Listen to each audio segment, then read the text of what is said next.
When I switched to the feed, the scene before me left me utterly stunned. Kathy and Harry's dad started getting busy right on the sofa. That old man has no shame at all. I couldn't bear to watch another second. It was just disgusting, but I took a screenshot anyway, just in case it might come in handy later. So I switched the surveillance to the bedroom and saw Harry's mother lying on the bed, seemingly with a fever, a cooling patch still stuck to her forehead. Did Harry go out to look for supplies? Do they still have food?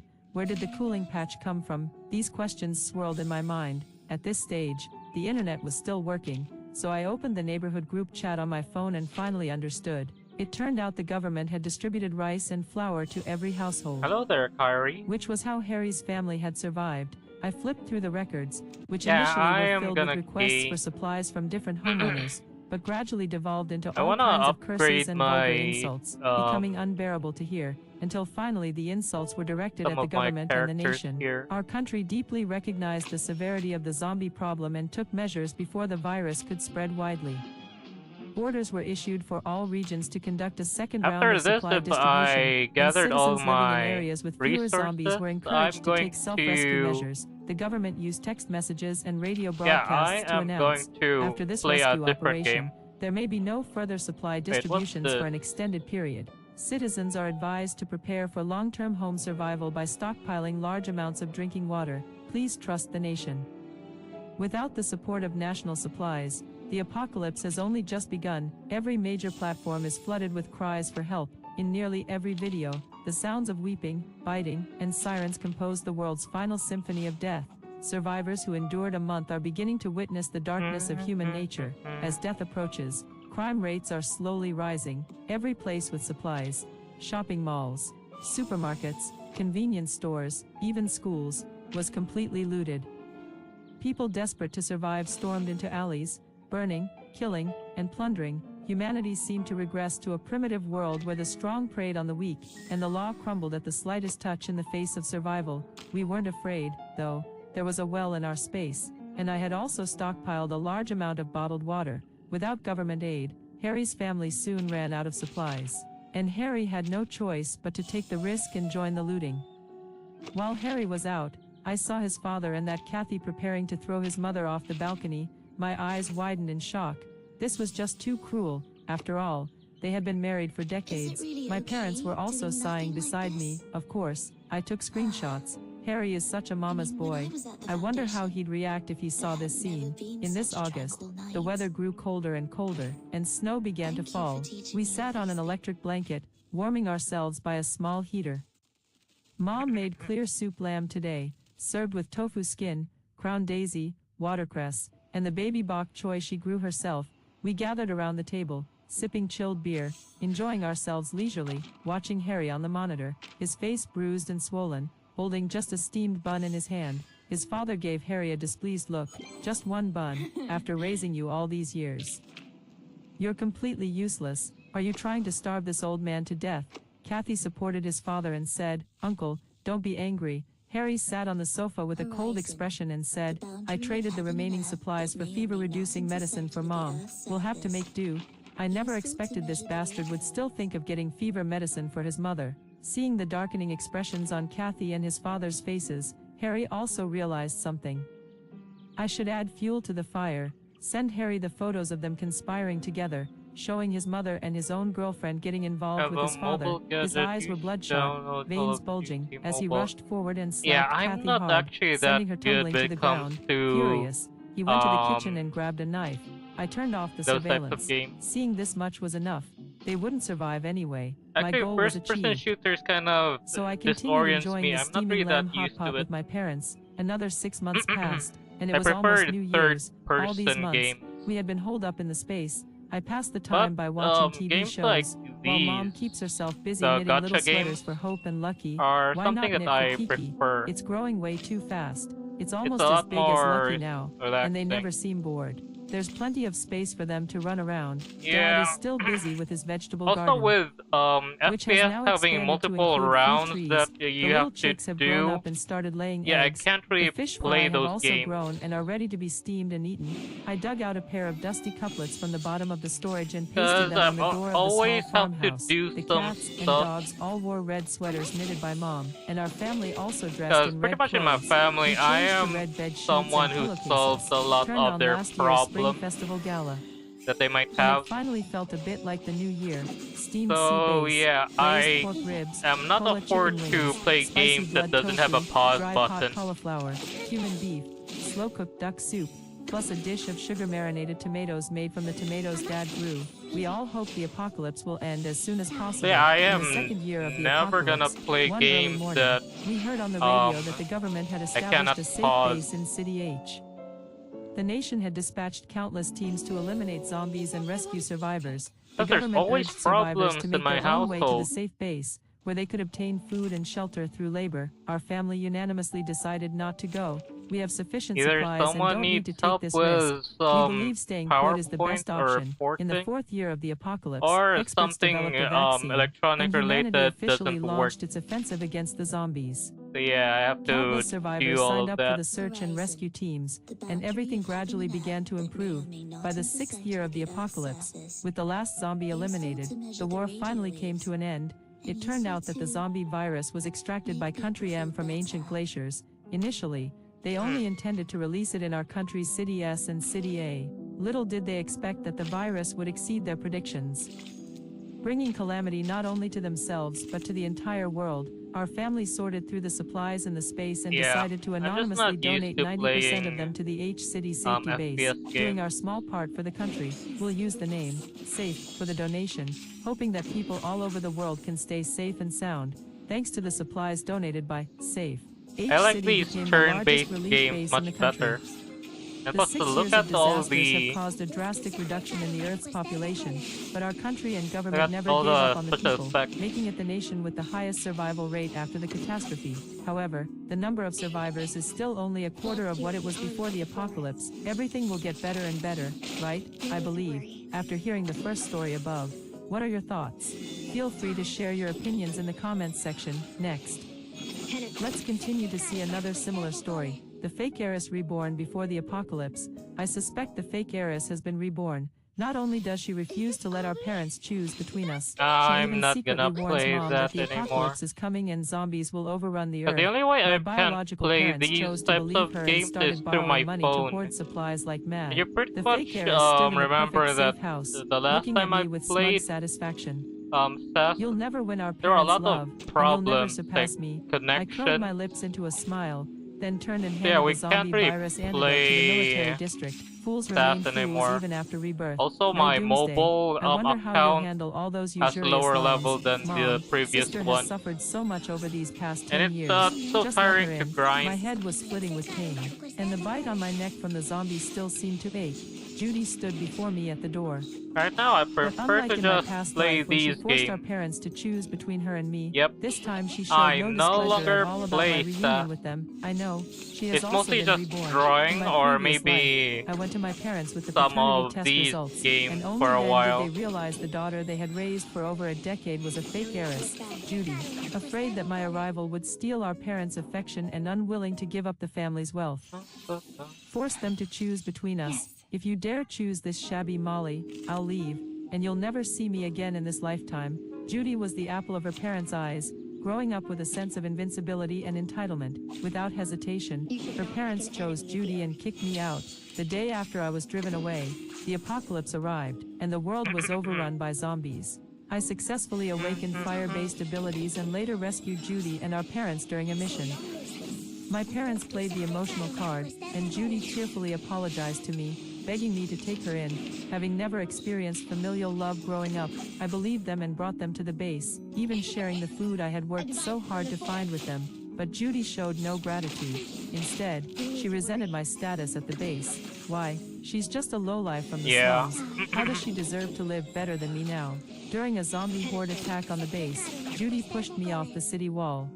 Plus all the Before other dying, guys I that saw the played anxious Seth looks in no my longer parents' play eyes, as well because but they were only they're discussing how to help Judy busy avoid with blame. IRL Yet in this stuff. lawless post-apocalyptic world, who needs to avoid Yeah, blame, it's better reborn to once just more, my parents still unhesitatingly stood by Judy's end side. that Judy, era we really of don't mind. playing. Mom stared at Judy's face, not wanting to miss any micro-expression, and asked cautiously. Only after confirming that Judy had no dissatisfaction did she step aside. Opening the door just a crack to let me in, she didn't forget to lay down the rules for me. Molly, since you're back, don't cause any trouble. Always remember that you can come back only because Judy doesn't hold it against you. From now on, you're the older sister. You must take good care of your little sister and never let her be bullied. I ignored her and walked straight into the bedroom. So rude. Who knows if she grew up in the countryside? Our Judy is much better. Mom, don't mind her. I have something important to tell you. Judy pulled her mother aside and whispered. My heart stirred, and I quietly followed them. Mom, Dad, don't be scared. Everything I'm saying is true. Only after her parents nodded did Judy continue speaking. I'm actually reborn. In just a few days, zombies will appear, and the other world one will come to an is end. Arc Knight. Many people will awaken special abilities. But our family had So bad yeah, luck. Almost none of us I awakened want any to powers. Mom touched Judy's improve forehead. some of my No fever. higher level Why are you talking nonsense? characters. Dad looked furious. It must be Right now Molly I'm coming back that upset upgrading Judy this so much one. she's talking crazy. I'll go Has, chase her away right poison now. type. Judy anxiously grabbed him. Dad, don't make things worse. We're running out of time. Let's Actually first buy a want lot to of food to increase stock more at home, poison then type get some daily characters. necessities. Although her parents didn't quite believe her, they still nodded in agreement. After all, this was their daughter, whom they had cherished since childhood. They just reluctantly sold their storefront and used the money to buy supplies. Seeing that her parents didn't fully trust her, Judy made a prediction about the future. It's May now, but tomorrow there will be hail. We're in a southern city here. Forget about hailstones in May. We don't even get snow in winter. But when we woke up the next day, it was just as Judy had said. Hail had fallen overnight, and the cars in the parking lot were all damaged. This time, my parents were completely convinced. Do this, next Besides the house we currently live in, they urgently sold off the more storefront and cars, material. converted everything to cash, and started stockpiling supplies. They ordered dozens of tons of rice and flour, bought several large freezers, and filled them with chicken, duck, fish, and goose. We also bought a lot of daily necessities, clothes, underwear, and bathroom supplies, hauling them home truckload after truckload. In the later stages of the apocalypse, the hardest thing to find will be anti-inflammatory drugs. We should stock up now. Later, a single pill could be traded for a cow, so Mom bought a lot of medicine from drug dealers, anti-inflammatory drugs, cold and fever medicine, painkillers, antibiotics, bandages, disinfectant, thermometers, and so on. I quietly recited chemical formulas to myself, pretending not to see the unreasonable stockpiling. Judy not only had someone reinforce the doors and windows but also installed solar panels on the balcony. Later, zombies did indeed chew through power lines, causing widespread blackouts in the city. Installing solar panels was her way of preparing for a rainy day. But foolish people remain foolish no matter how many times they are reborn. It never occurred to her how conspicuous such a large solar panel would be in the apocalypse, let alone the fact that solar panels reflect light. Later, when others run out of food and come out to forage, her solar panels will definitely make her the first to be exposed. Although her parents are wealthy, they don't live in a villa but rather in a Western-style house, with 2 households per elevator. The weight capacity of the floor is also a major issue. In the apocalypse, the scarcest resource is clean water, and water is the hardest to store because it can't be compressed. But Judy didn't store much water, probably thinking the little rain would be enough. What she considered even less was the need to handle daily waste. Throwing garbage directly downstairs would be noticed by other survivors in the same community on the very first day. In the apocalypse, human nature is more terrifying than zombies, but I won't remind her. Instead, I'll calmly stay home and study. In my previous life, I returned home to reunite with my family a month before the college entrance exams. My parents, using Judy's exams as a major life event as an excuse, asked me to stay elsewhere until her exams were over, but they forgot. Judy and I were both in our final year of high school, and I had to take the exams too. After Judy predicted several extreme weather events, My parents became utterly convinced of an impending apocalypse. Dad sold his company, Mom quit her job, and Judy took an extended leave from school. I suspect that if dropping out hadn't required her personal presence, a waste of time in her view, Judy would have even quit school outright. Judy saw me working on the last big math problem and sneered, "Choices are often more important than effort. What does it matter if you can solve this problem, even if you had the skills to be the top in the province? It's useless. Let me tell you, the college entrance exam might not even happen on that day." I feigned surprise, covering my mouth. "Little sister, what are you talking about? The exam is less than a month away. How could it not happen?" She snorted coldly and looked at me with pity. "Judy, oh Judy, in your past life you were just an ordinary survivor, so even after being reborn, you can't make much of a splash. The apocalypse you firmly believe in will never come." Over the weekend, I staked out the military academy gate and successfully found Ezekiel. Ezekiel, the leader of the survivor base in your previous life. Although he was just an ordinary junior college student before the apocalypse, he was born into a military family. His parents were both leaders of the military district, and his grandfather was even the legendary second-in-command. He was also a natural-born leader. After the apocalypse arrived, he not only awakened 3 types of supernatural abilities but also established a survivor base with an iron-fisted approach. Before my death, his base had already become the largest in the country, accommodating 100,000 people, and even developed a zombie vaccine. Unfortunately, I didn't live to see it. His sharp gaze swept over me as he spoke in an icy tone. "What do you want from me? In my previous life, a zombie outbreak occurred while I was on my way to take the college entrance exam. Hiding in a car without food or water for 2 days, I was eventually rescued by Ezekiel. Back then, Ezekiel was also afraid, but he had already formed a small team to search for survivors. I awakened fire-based abilities, which were considered offensive, so I stayed by his side as his trusted confidant. Later, Judy became jealous of my high status at the base, my close relationship with Ezekiel, and the strong support I had from everyone. But did she ever stop to think, which of these things didn't I earn through sheer effort? After years of camaraderie, I knew Ezekiel's personality inside out. So I said bluntly, "In 13 days, the zombies will arrive.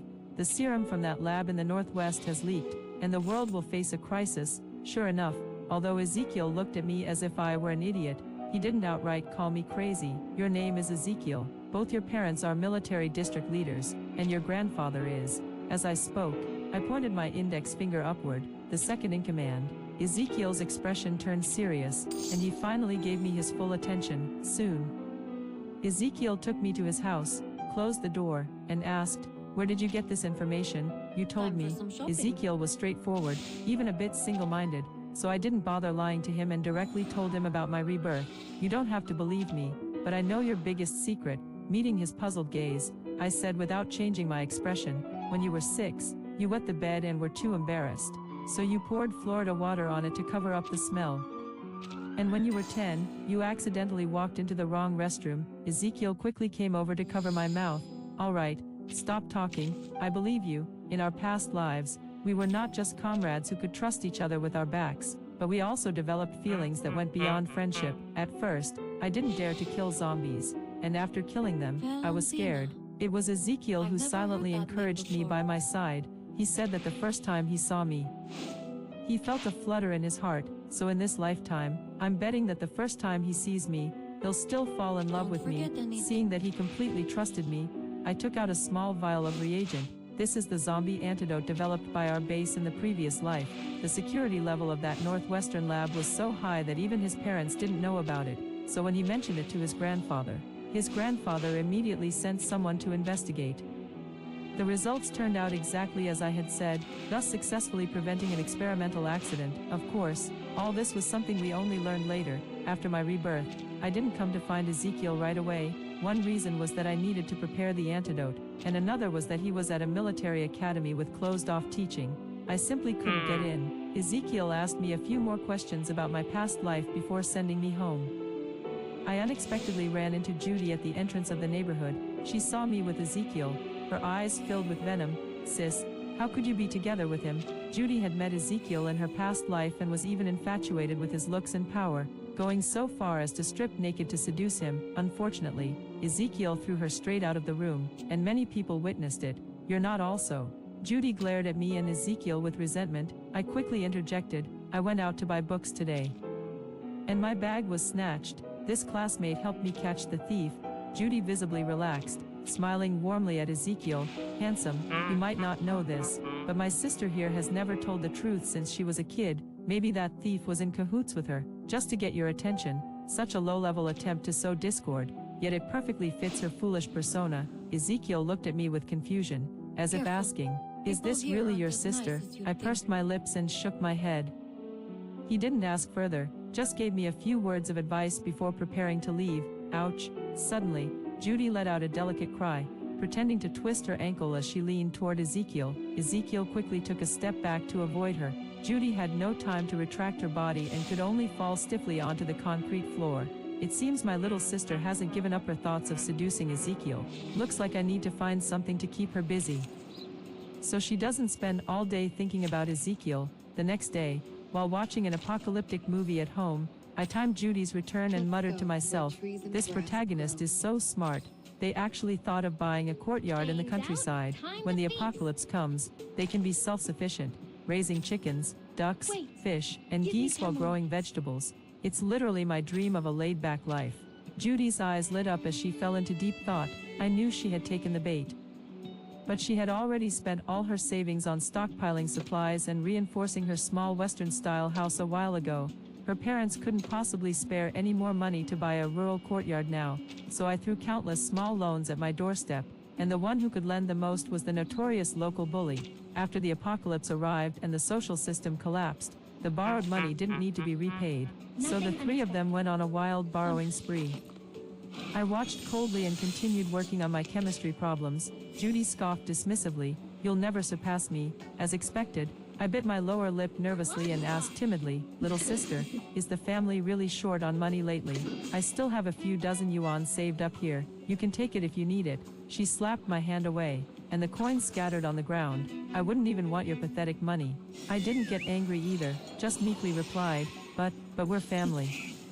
We're relatives. Who said I was with you? Before she could finish, a light flashed in her eyes. Right, there are still relatives. So she began urging her parents to borrow money from relatives. Most assumed something serious had happened at home and sent tens of thousands to her parents.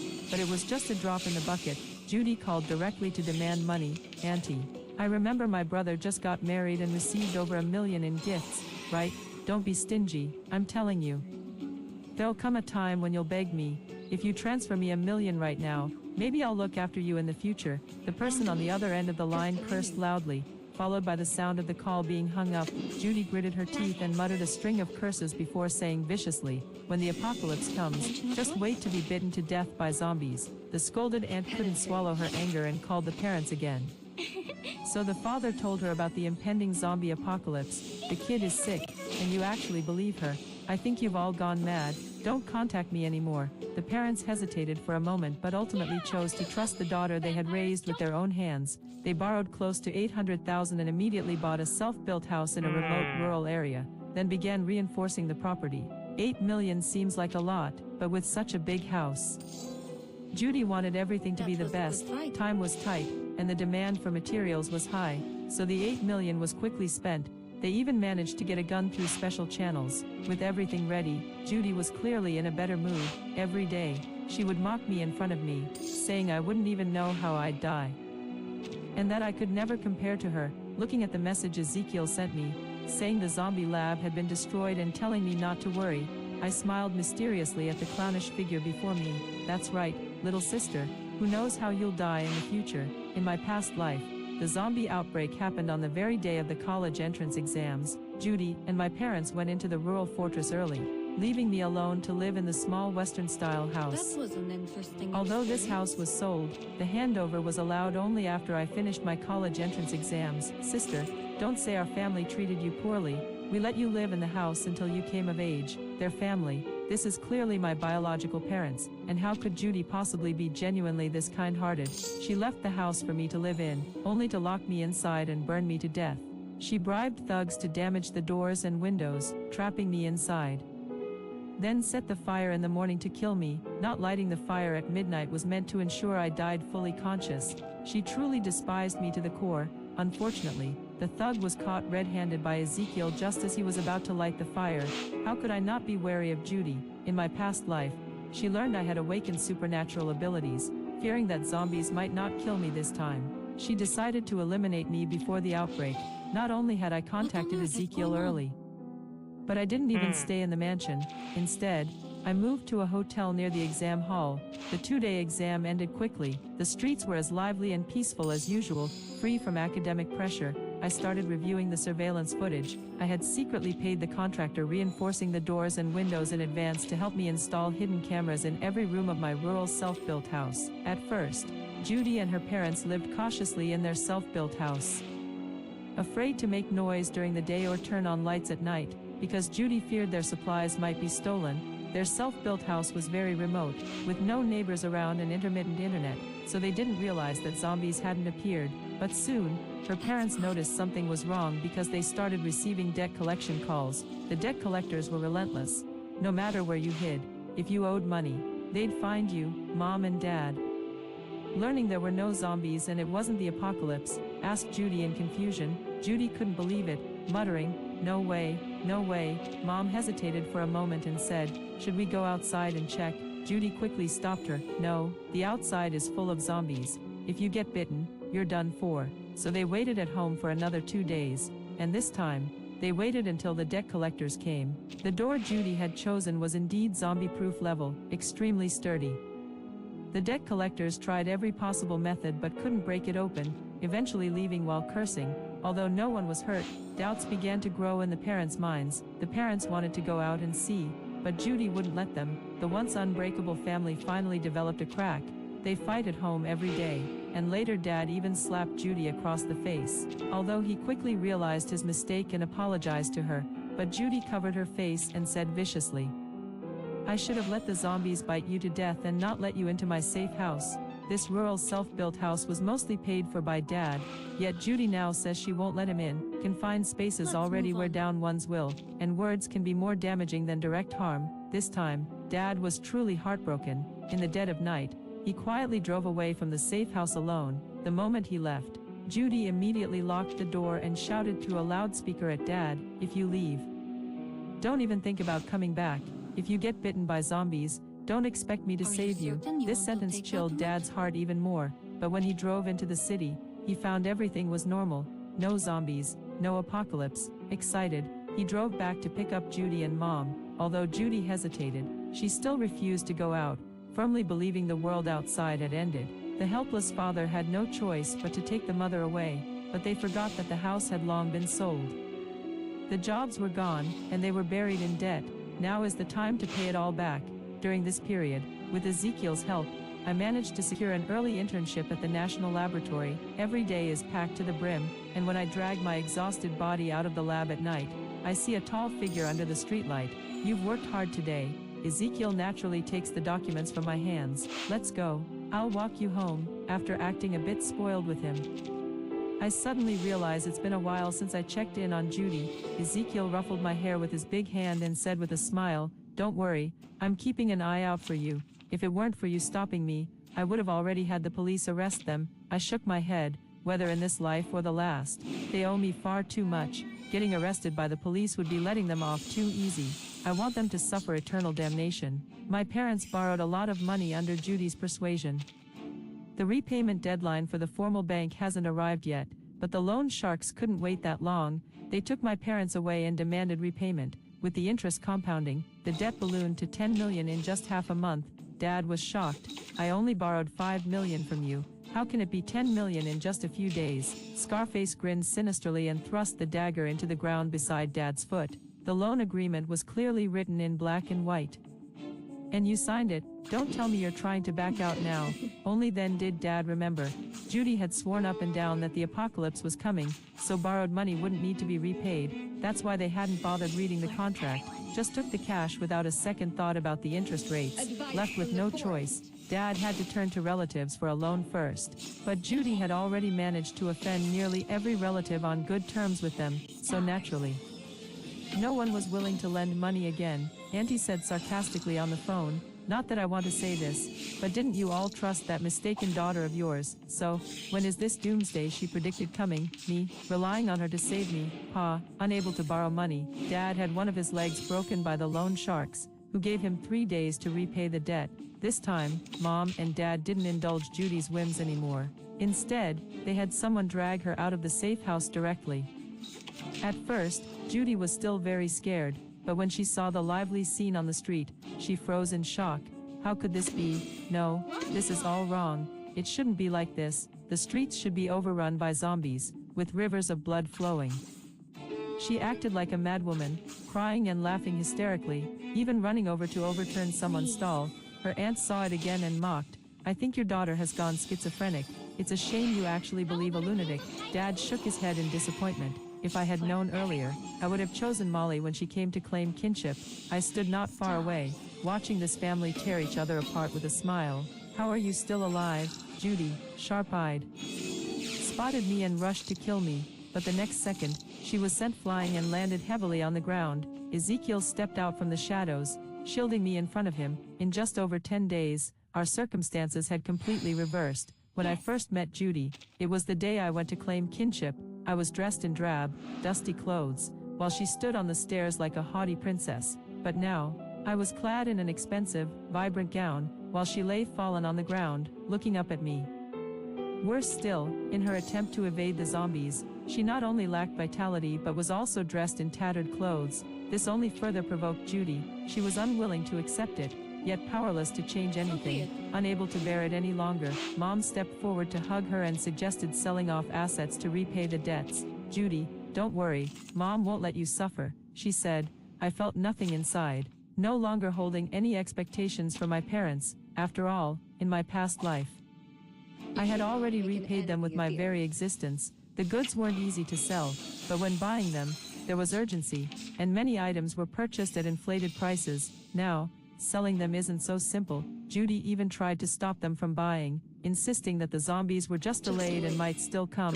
Now, even her mother has completely lost hope in her, but their family's misfortunes didn't end there. On the day the college entrance exam results were released, my name appeared in various news reports and on school banners. Congratulations to Molly for achieving the highest score in the province on the college entrance exam.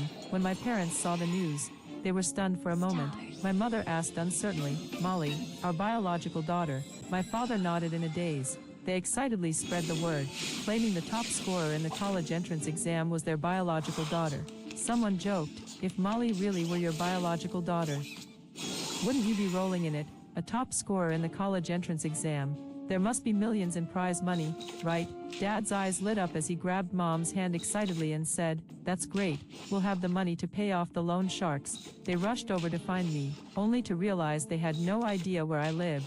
The little foreign-style house was sold, and the school could finally clear out the dormitory. They returned in low spirits, only to see Judy glaring at them fiercely in the darkness. Are you regretting it now? Going to find Molly? Planning to abandon me? Father, dragging his disabled leg, gave her a cold look and went inside. Mother reached out to hold Judy's hand, but Judy pulled her hand away. Mother's expression froze for a moment, but she still explained softly. Molly is the top scorer in the college entrance exam and has a few million in prize money.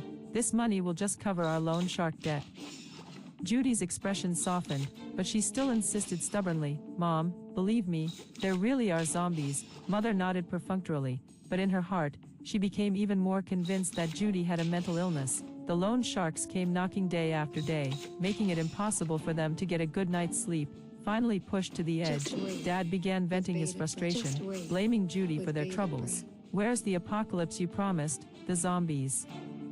Haven't seen a single hair of them. Judy opened her mouth to say there really were zombies, but this time, the words wouldn't come out. After all, it had been nearly a month since the doomsday she predicted was supposed to arrive. One day Judy was alone and got caught by Scarface, the lone shark. Scarface licked his lips creepily as he approached Judy. Heard your dad won't pay up.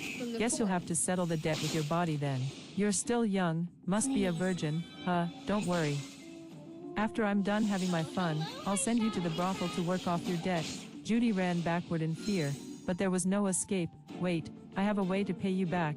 A month after the college entrance exam, Judy finally accepted the fact that zombies would no longer appear, and she even began to doubt whether the so-called past life was just a dream. Life had to go on, and the debt still needed to be repaid. So she turned her attention to her parents when Ezekiel told me this news. I was somewhat surprised. After all, whether in her past life or this one, her parents truly cared for her with all their hearts. Ezekiel wrapped his arms around my waist from behind, resting his chin on my shoulder. You, this sister of mine from different parents, are truly a perfect egoist. I nodded in agreement, and the next moment, my earlobe stung slightly. Luckily, in this lifetime, you believe in me and are willing to come find me. Otherwise, I really would have been alone forever.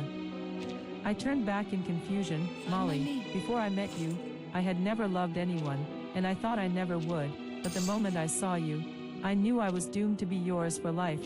My response to him was a deep kiss. Meanwhile, Judy bought high-value insurance for her parents. Then, on a dark and stormy night, she held a large rock and struck her father's head repeatedly. Her mother woke up in shock, unable to believe what was happening, and tried to stop her, but saw Judy walking towards her with a stone in her arms. Mom, don't blame me. I'm at the end of my rope too. Mom's heart turned to ashes. Where have your father and I wronged you, that you would kill us? Did I get it right or not? The best of everything we had, even though we knew you weren't our biological daughter. We never once thought of giving up on you. You said you were reborn, so we sold our house, our company, our storefronts, quit our jobs. Even took out high-interest loans believing in you. Haven't we been good enough to you? A trace of malice flashed in Judy's eyes as she sneered. Good. It's clearly your favoritism. Only after Molly became the top scorer in the college entrance exams did you suddenly want to grovel at her feet. I'm telling you, Molly will never surpass me. She can forget about it. Didn't you say you loved me? I already bought insurance for you. Killing you would earn me tens of millions, if you love me. Then die for me. The stones came crashing down one after another, tears welling up in Mother's eyes as her lips trembled incessantly. It seemed she was calling my name. Did she regret it? In her final moments, regretting that from beginning to end, she had always chosen the fake heiress over her own flesh and blood. Unfortunately, there are no regrets in this world. Soon, Mom stopped breathing. I handed this video as evidence to the police, but Judy had already fled.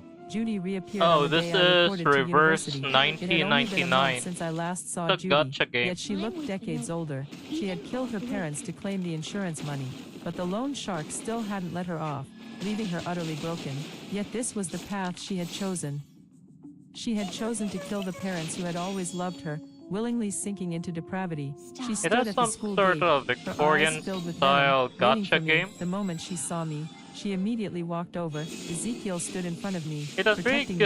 Judy's face twisted with anger. Ezekiel, do you really think Molly loves you? Even at this moment, every she couldn't resist sowing discord between us.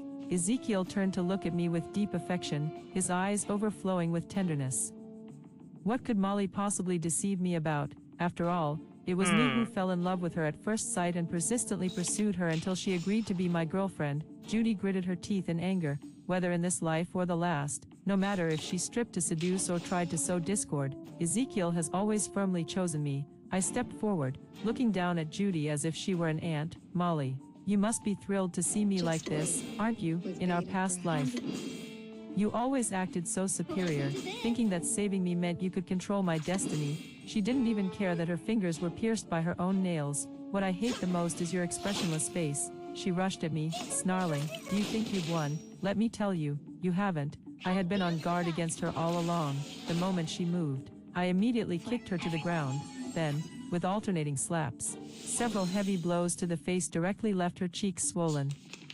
Judy covered her face, her eyes filled with resentment. Why does everyone like you? Mom and Dad at the base also praise you, saying you truly are their daughter. Ezekiel likes you too. Everyone at the base admires you. And now, you're even the top scorer in the college entrance exams. I crouched down and whispered in her ear. Do you know why the zombies didn't come in this lifetime? Her widened pupils were filled with panic. The next second, she fell into madness, crying and laughing hysterically. So, ha ha ha, you ha ha ha also reincarnated. That explains it. A moment later, she asked in confusion, but you're just an ordinary person. How could you possibly stop the zombies? In my previous life, I not only had to go out to fight zombies but also spent my free time helping in the laboratory. In this life or the last, I have never given up on learning, so I was involved in the development of the zombie antidote, and naturally, I know how to formulate it. I kicked Judy away. Even after being reborn, you're still as foolish as ever. Bang, everything happened within a single breath, so fast that no one could react. Judy suddenly pulled out a pistol and fired at me. Molly, Ezekiel was frantic with fear. Dang, just look at all the animation of this smirk curled on video Judy's game. lips, as if saying, so what if you were reborn? Whether in your past life or this one, you'll die by my hand. But soon, the smile in her eyes faded. The bullet did hit me, but I was completely unharmed. Ezekiel swiftly subdued Judy, wresting the gun from her hand. He pinned Judy's face to the ground with his knee. The police arrived quickly, and this time, Judy truly had no chance of escape. I already knew she had bought a gun, so how could I not be cautious? During this time, I avoided going out unless absolutely necessary. If I did go out, I always went with Ezekiel and wore a bulletproof vest.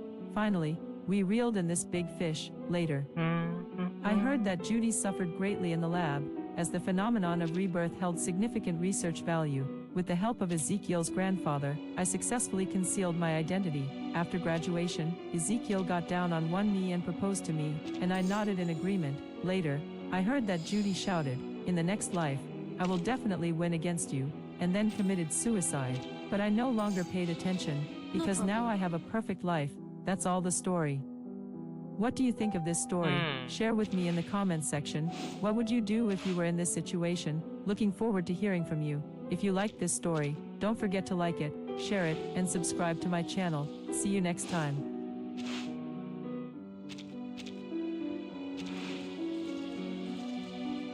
Welcome to Last Dawn Stories channel. In my previous life, when the apocalypse came, my own sister pushed me out of the house. I reached out weakly, hoping my mother would save me, but my mother just held my sister and closed the door without looking back. When I opened my eyes, I suddenly found myself lying on a soft, large bed. Seeing the familiar scene, I knew I had returned to the time before the apocalypse. I quickly grabbed my phone. The screen showed the date, June 6th, early summer. This year's summer was unusually hot. Just as June began, multiple high-temperature warnings were issued, lasting until the end of August. Not a single drop of rain fell before the zombie outbreak. Most crops withered under the scorching sun, and animals suffered from severe dehydration, appearing malnourished. Even many outdoor workers died from heatstroke. At first, everyone thought it was just an extreme weather event and paid little attention, until an epidemic broke out among animals, causing mass deaths and spreading to pets. The infected pets began attacking their owners. Those bitten wouldn't die but started biting others uncontrollably, exhibiting extreme aggression and rapid transmission. In my previous life, even by the time of my death, there had been no effective method to eliminate the zombies on a large scale. Recalling this, I lowered my head to look at the silver bracelet on my left wrist. In my previous life, when I was bitten by a zombie, I vaguely felt a surge of warmth coming from my left wrist. Could it be that this bracelet has some special effect?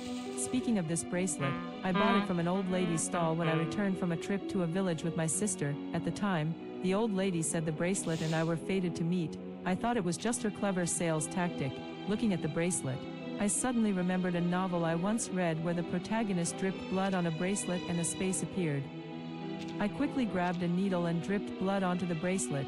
The blood dripped onto the bracelet was quickly absorbed. Sure enough, a wave of dizziness hit my head, and my body was instantly transported to another place. Before me stretched an endless expanse of land planted with crops and trees, atop which stood a 4-story villa, and beside it, a warehouse.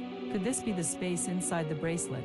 I hurried downstairs and placed the food from the fridge into the space, intending to test whether the villa's interior and the warehouse could preserve freshness.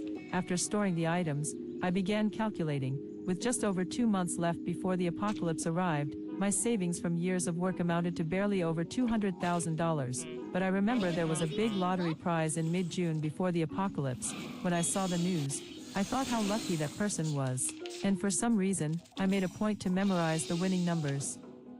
Now I can put them to use. I went downstairs and headed straight to the lottery station, buying 100 tickets with the winning numbers. Then, I returned home, picked up a pen and paper, and started drafting a stockpile list. Before leaving earlier, I had placed the goldfish from home into the space, proving that living things can survive there. Food isn't a concern either, as the land and the space was already planted.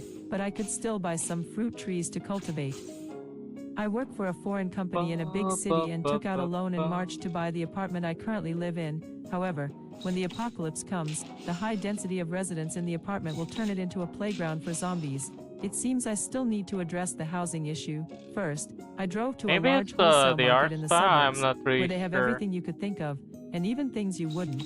Entering the wholesale market, the first stop was to buy grains, rice, flour, millet, and various coarse grains. After paying, I realized I had nowhere to temporarily store these items, so I quickly contacted a familiar agent and rented a warehouse to keep them. Next, I purchased various vegetables, fruits, and then moved on to seasonings, hot pot base, pickled fish seasoning, and more. Finally, I arrived at the section selling grain seeds and fruit trees, where I bought seeds for different grains and saplings of the fruits I usually enjoy. I had all the vendors deliver the items to the warehouse before continuing to the next stop on my stockpiling journey. I then drove to a large supermarket. As expected, the foot traffic here was different from the wholesale market earlier. Returning from the apocalypse and seeing such a bustling scene again left me feeling somewhat disoriented and nostalgic.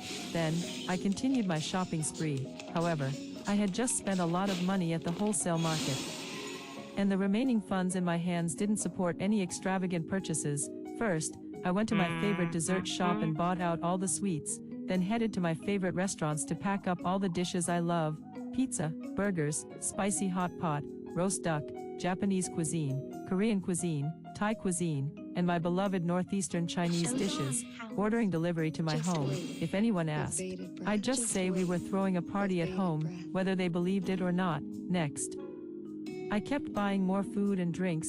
Finally, the day of the lottery draw arrived, and as expected, I won even more than the person who had won in my previous life, a full 2 billion. After deducting various taxes, I ended up with over 900 million. It's worth mentioning that the growth rate of plants in the space is 3 times that of the outside world. In other words, what normally takes 3 months to mature only takes 1 month in the space. It seems I won't have to struggle for food in this life.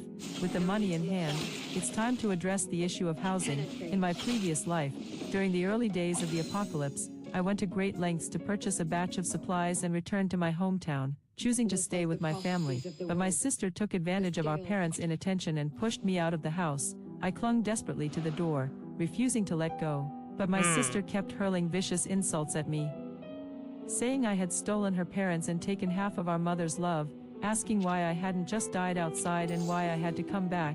Hearing this, I was so shocked that I loosened my grip. Before I could grab the door again, my sister shoved me out with all her strength. As the door slammed shut, I caught sight of my mother. She had heard my cries for help and my sister's abuse, yet she remained unmoved, thinking of how my younger sister has always been spoiled by our parents. After all, she's their late-in-life child. Whenever I tried to tell them that their indulgence was wrong and shouldn't continue, all I ever got in return was their harsh scolding and my sister's disdainful looks. It was always expected that everything should go to my sister, with the constant refrain: as the older sister, you should give way to the younger one, used to silence me. My efforts were never appreciated, just taken for granted. In this second chance at life, I don't actually hate them. After all, I never held any hope for my parents or sister, so there was never any disappointment to begin with. Gradually gathering my thoughts, I picked up the phone and called the agent who had helped me rent the warehouse last time. I told her I wanted to sell the apartment I was currently living in and asked her to check if there were any properties for sale in the Greenmount Villas in the suburbs. The Greenmount Villas are built on a mountainside, with only a few dozen units. Each house is spaced far apart from the others, and all are meticulously decorated. I heard the exterior walls are made of high-grade materials. After sorting out the housing situation, I started stockpiling again, switching rapidly between various food delivery apps, grocery apps, and shopping apps. A few more days passed in the midst of stockpiling, and the agent finally got word that one family in the Greenmount Villas was planning to emigrate and wanted to sell their house. I immediately asked the agent to reserve it for me. Coincidentally, someone was also interested in buying my small apartment, so I quickly arranged for the agent to bring both parties together to settle everything at once. After a busy morning, the house is finally mine, and now comes my villa renovation plan. I really like a certain internet celebrity on TikTok whose home is full of secret hideouts, giving off that a crafty rabbit has 3 burrows vibe. I contacted 2 renovation teams to remodel the villa and even had the workers install an electric fence around the perimeter.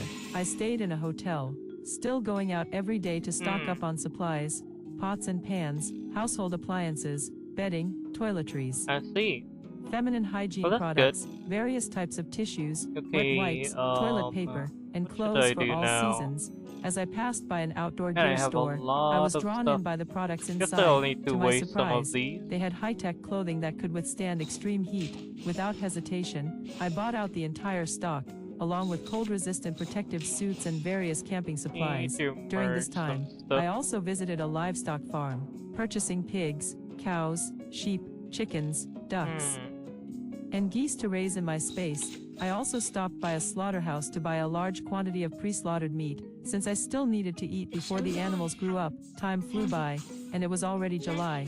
The construction of the house was halfway done, so I decided to visit a coastal city to stock up on seafood for my space. I took a flight to the coastal city, first enjoying some time by the beach before starting to gather supplies from various places. After spending a week in the coastal area, I flew to a grassland city to stock up on local livestock, dairy products, beef jerky, and more. Only after returning to my city did I suddenly remember that the apocalypse would bring water shortages. I hurriedly went to a water plant to stock up on bottled water and also visited a cat litter factory to buy a batch of cat litter. I also purchased a vacuum sealer, since waste disposal would be impossible in the future. I could vacuum seal trash at home and then toss it into my space storage. I also placed online orders for various disposable items, convenient for times when washing isn't an option. Back in my city, I resumed my routine, supervising construction during the day and raiding snack streets, restaurants, and drink shops at night. And so, another half a month passed, and the house was finally completed. After the inspection, I settled the payment with the construction team. Then, I started hiring people to install various household appliances. I set up TVs, air conditioners, and refrigerators in every secret hideout to ensure I had electricity in every corner of the villa. I also bought solar generators and diesel generators. I had the workers install the diesel generators in very hidden corners, wrapped with soundproofing material on the outside. When I bought computers at the mall earlier, I paid to have many offline games downloaded onto the hard drives. Yes. Along with various TV shows, novels, and educational videos. Additionally, surveillance was essential. I installed cameras in every room and secret hideout, as well as around the exterior of the house and the perimeter walls, covering every angle. All the doors in the house were fitted with bank-grade security doors, and the windows were also bank-grade bulletproof glass. I even applied a film on the outside of the windows to ensure people couldn't see inside clearly. Security bars were installed on the first and second floors. Beside the rooftop pool, I placed a massive water storage tank to collect rainwater. Downstairs, I installed filters to purify the rainwater. The upper floors of the house were simply designed by architects to resemble an ordinary home, while I personally focused on setting up several underground secret bases. Each of these secret bases has its own generator and a complete set of anti-theft measures. Even I need to carry a map and a magnetic card to access them, which significantly boosts my sense of security. After all, even family can betray me, so I need an extremely secure environment to get through these dark times. I also purchased high-capacity power banks and energy storage devices, each fully charged. In the secret bases, I placed massage chairs perfect for lounging, massage mattresses, fitness equipment, and time-killing entertainment like Legos and puzzles. Additionally, during my stockpiling phase, I visited pharmacies daily to hoard medications, one character over medicine, here that antidiarrheals, pretty much a vampire, fever reducers, isn't even a character I have gotten yet. Disinfectants, Just among others, for non-prescription drugs. character I also I placed online orders to stockpile more. I even used the power of money to acquire a batch of antibiotics, anesthetics, morphine, and other hard-to-find drugs, as well as prepared traditional Chinese medicine powders to combat snakes, insects, rats, and ants. I also bought some Chinese herbal seeds and planted them in my space, along with various medicinal herbs. Although I don't know how to use them, I wanted to have them. For these herbs, I even downloaded traditional Chinese medicine theories and bought books on the subject. Money makes the mare go. I spent a fortune on the black market to buy guns, various self-defense tools, and sharpened blades. During this time, I went back to my rural home a few times. Although I was deeply disappointed with my family, they did raise me for 20 years, so I bought them plenty of canned and vacuum-sealed foods that are easy to store. I also bought some rice, along with plenty of compressed biscuits, instant noodles, sausages, water, salt, and other essentials. My mom asked me, "Why did you buy so many things?" I said, "The company recently received a group of foreign clients who mentioned that due to the tense situation in the neighboring country, food prices might rise." I also told her that the company is planning to send me abroad soon, and I might not return for a long time. She didn't say anything after hearing that. Then, I bought them a generator, a refrigerator, and a freezer, along with a lot of fresh meat and frozen food. I told her to salt the meat so it wouldn't spoil no matter how long it was stored. And I also gave her some money to stock up on vegetables and grains in the cellar, filling it to the brim. Finally, I brought a few super thick down jackets and snow boots, and gave them 3 high-tech heat-resistant suits. Before leaving, my sister sneered at me, saying, "Mom and Dad raised you all these years, and now you're just going to swan off abroad to enjoy yourself.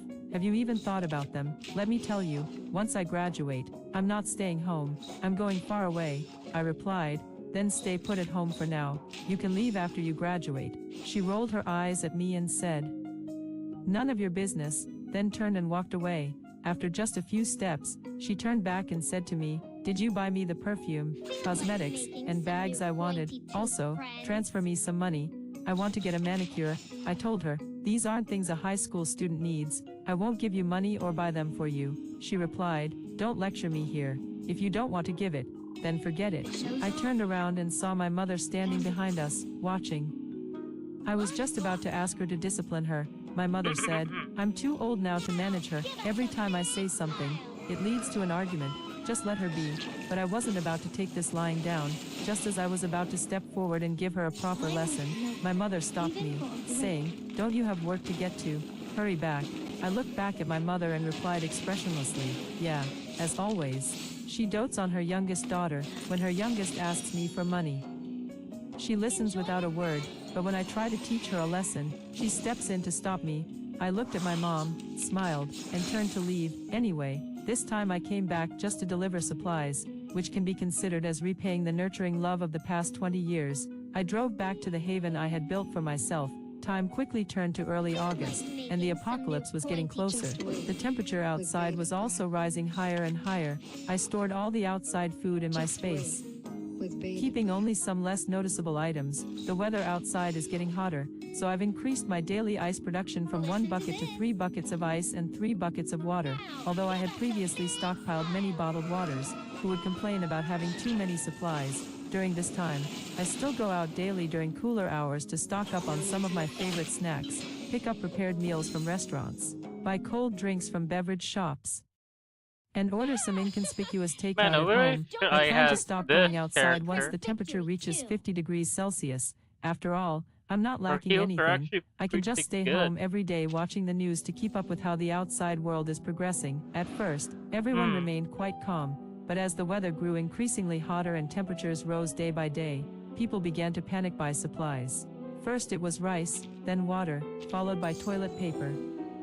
After a period of frenzied buying, the temperature stabilized for a while, and so did people's emotions. At this point, many started to think those who had rushed to stockpile food earlier were fools, overreacting to every rumor. Gradually, the frenzy of panic buying subsided. I haven't left the house since everyone started scrambling for food. In the villa, I've made it look like no one lives here. All doors are locked, and the iron shutters on the first floor windows are secured as well. I sit in my third-floor surveillance room, observing the changes outside through cameras and binoculars. 3 days before the apocalypse countdown, I moved my belongings to the third floor, planning to stay there initially. After all, it's the highest point, ideal for monitoring the outside. Once the area clears out, I'll retreat to the underground bunker. One day before the apocalypse countdown, it was a workday, and everyone went about their business as usual, like the calm before the storm. Oh, you're serious. I had been keeping an eye on the news updates on social media. Shocking, zombie-like creatures suddenly appeared at City A's airport. Soon, several videos were trending, and everyone began sharing them. I know, this is the beginning of the apocalypse. Soon, several trending topics appeared on the hot search list. Zombies spotted in City A, unkillable zombies. Human-to-human transmission spreads extremely fast. After the news from City A made headlines. Yeah, I'm just playing Another Reverse wave of panic buying swept through my 1999. city, but this time, people weren't so lucky to get supplies. After all, the Dang, I zombie had virus spreads so incredibly many fast. My city card borders City A, choices. and soon the virus reached here, attacking many who went out to stock up. In an instant, wails, growls, and screams filled the land. Black crows circle overhead. The scorching sun hangs high in the sky. Everything feels suffocating. People can only flee helplessly, but with purgatory everywhere. Where can they possibly escape to? Where is the exit? All around lies only the abyss.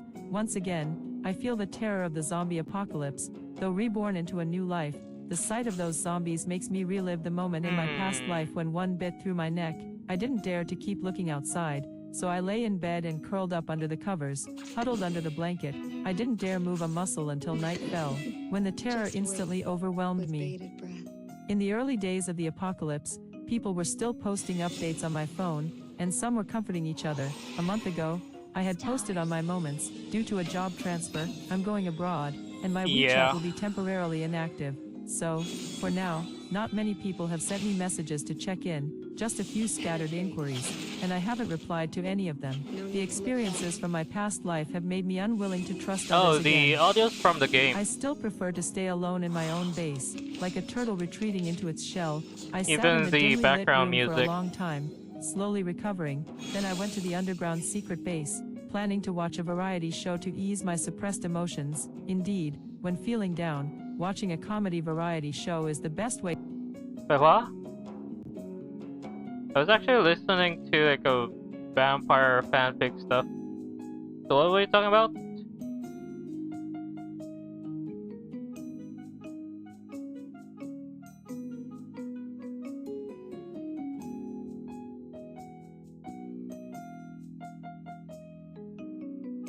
Oh yeah. Man, my ears.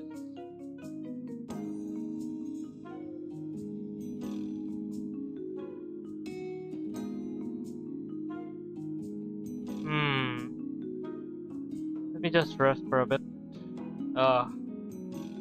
Ooh.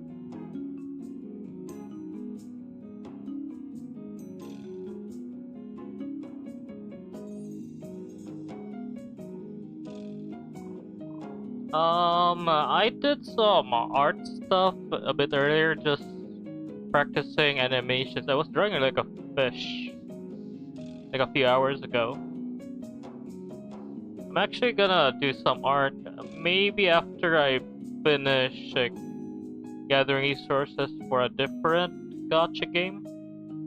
I think I'm gonna finish this, like, soon. Then I'll do that.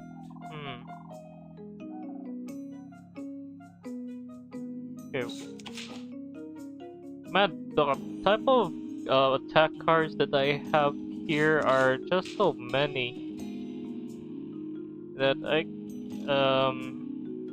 it's hard to see even in my phone. Need to combine most of them. Okay. Let me see. Why do most of them look alike? Need combine. Wait. Okay. Guess I'll be using this combo. The show's on, hounds. Wait for 5 seconds. Plan A. Plan B.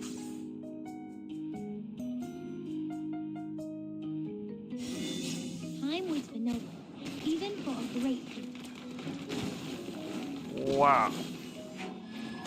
Yeah, I really like the like the special attack move they have. It's pretty cinematic.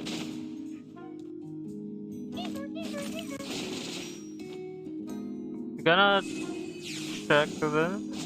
It's been a few days. Hi there, Shakazu. What? I thought. Oh, samosa? Is that how you pronounce your name? But yeah, hi there. Welcome. Yep, I drew Teto.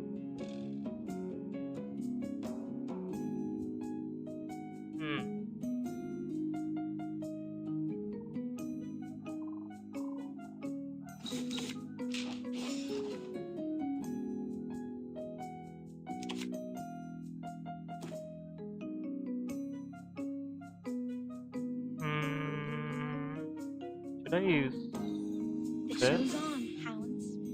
Plan A. Okay, now combine that with Just this wait. attack With bated breath. and probably use the heal. I smell blood. Time waits for no one, even for a great. Okay, thanks. Should I still call you Siri? This game is Reverse 1999. It's a gacha game.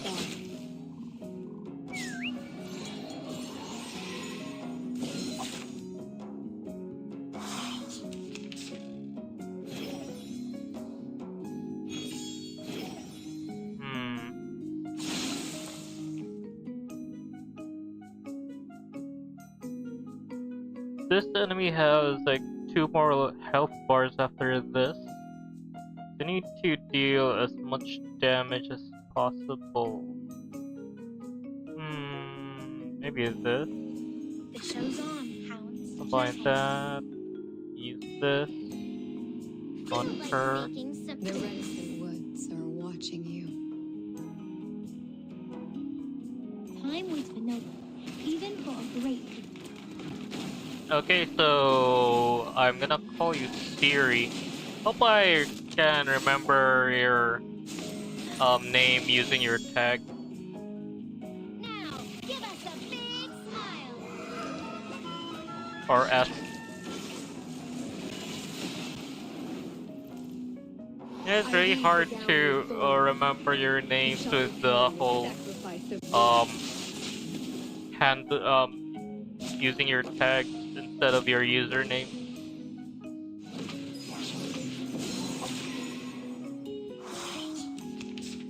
And I have a lot of cards.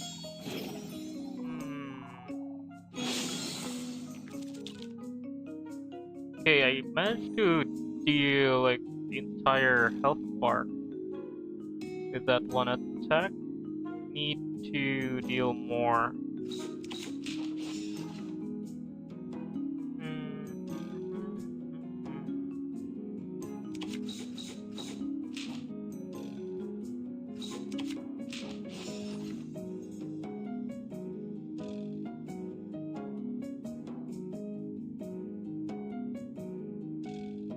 Feel like making some new pointy-toothed friends? The show's on, hound. Plan A. Just wait. With bated breath. Now, give us a big smile.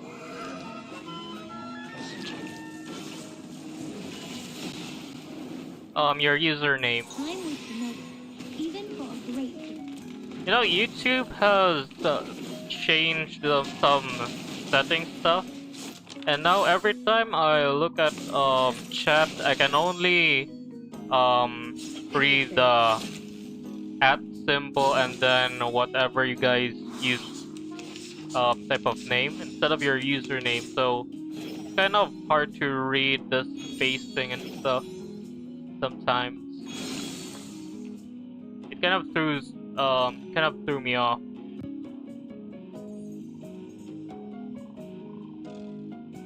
Okay, Just wait. guess I will spam The this. reticent woods. Just wait. With bated breath.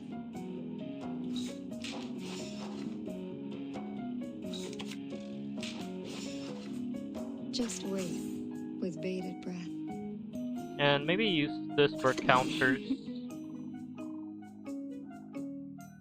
Hopefully this will deal some damage. I weave the gown with thorns. You shall repay with sacrifice of wounds. Penetrate. Dang it, it does. Penetrate. What the? It dodged that as well?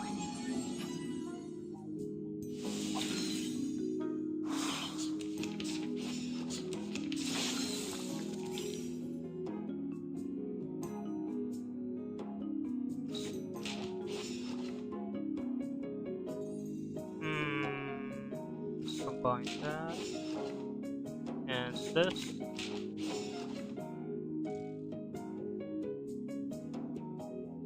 Maybe I'll use this and select this. Are watching you. Just wait with bated this, breath. and this for a finishing move. You can't dodge everything forever. You shall repay with sacrifice of okay, see ya. Okay, I'll call you Nyxo. We'll see ya, Nyxo. Stars.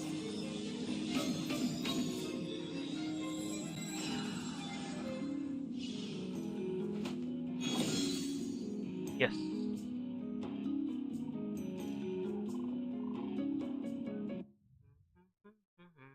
Yeah!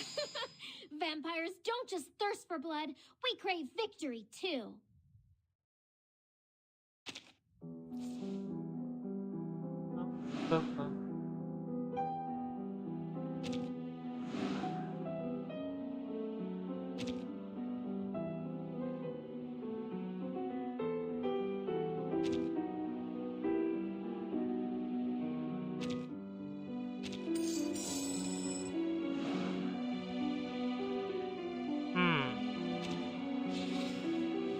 Time to make the final decision.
Purification.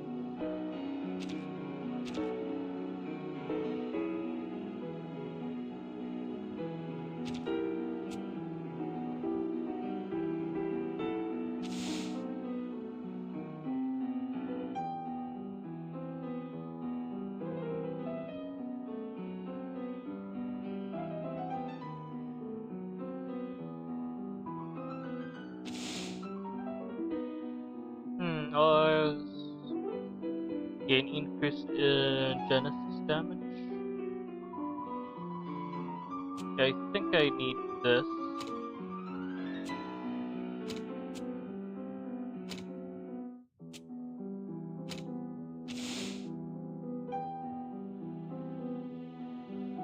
Survival lethal damage recovery HP.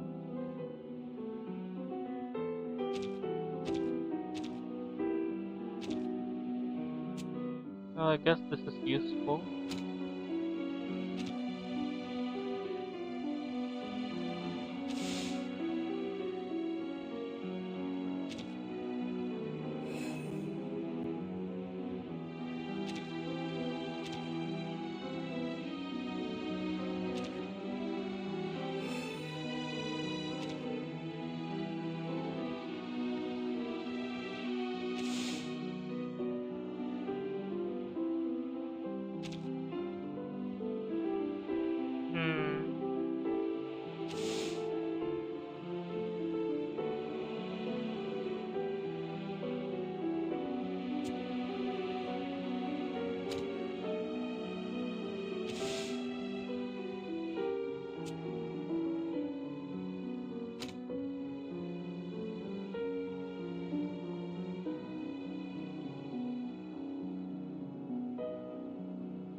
Make sure you're fully prepared.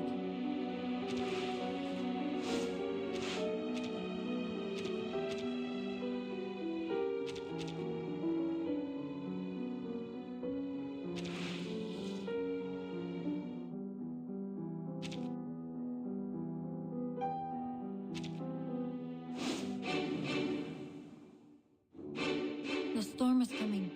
There's not much time left.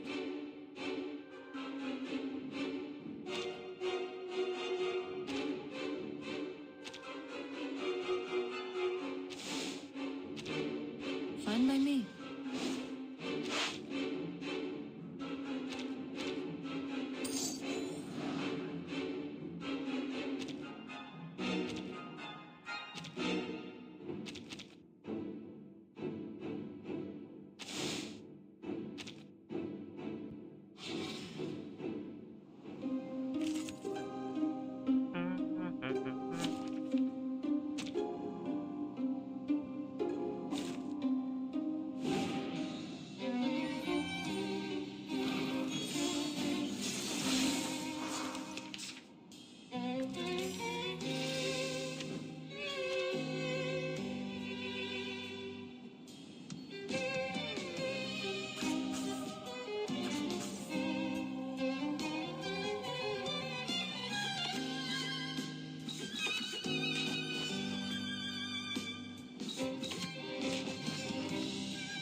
Listen to this.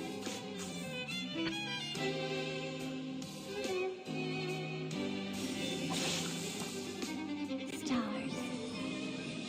Ba ba ba ba ba ba ba.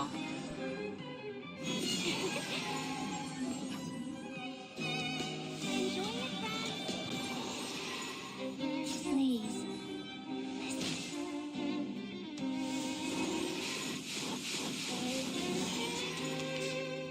No need to worry.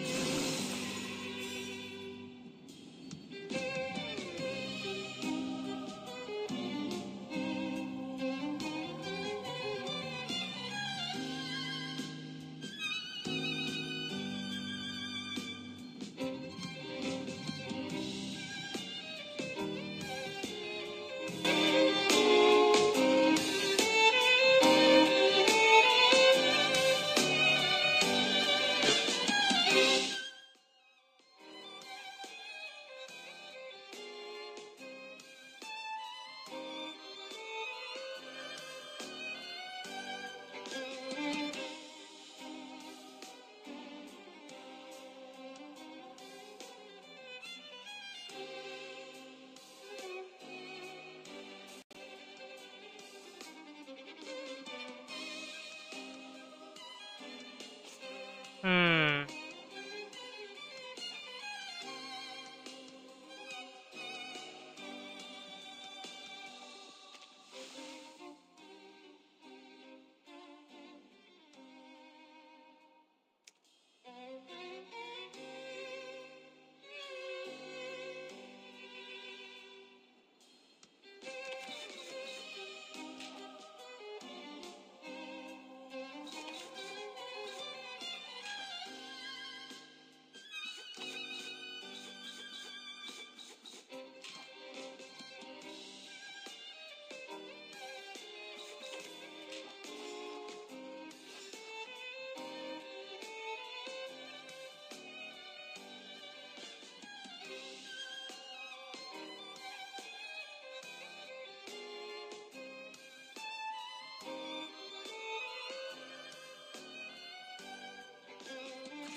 Just wait. With bated breath. Planet.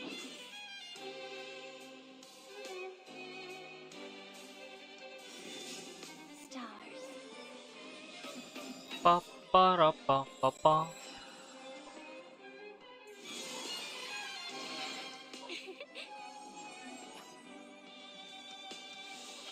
need to look back.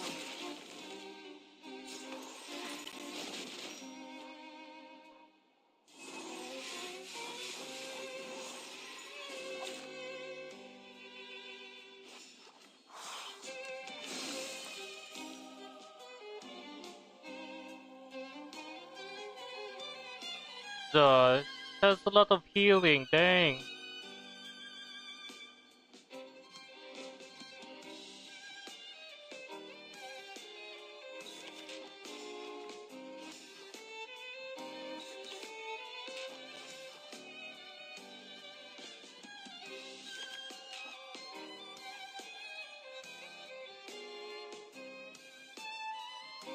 The show's on, hounds.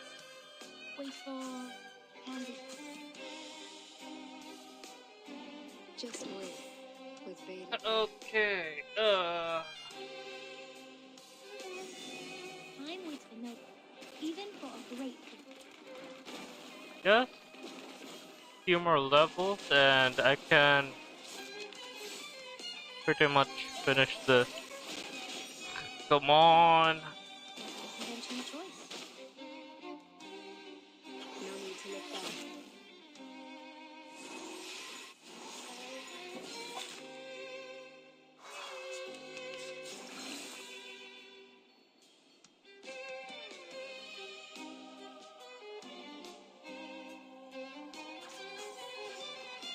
Okay. Feel like making some new pointy tooth friends. The rest Bop, is just bop, bop, bop. with bated breath.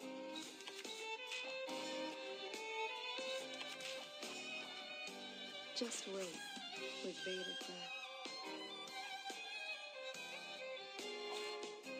Now, give us a big smile.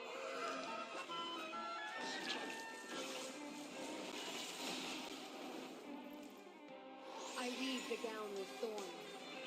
You shall repay with sacrifice of wounds. Penetrate. No need to look back.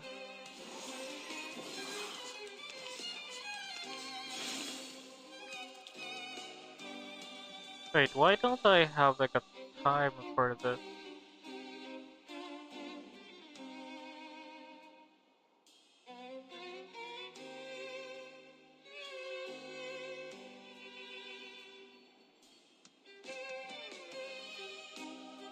Boop, boop, boop, boop, boop, boop.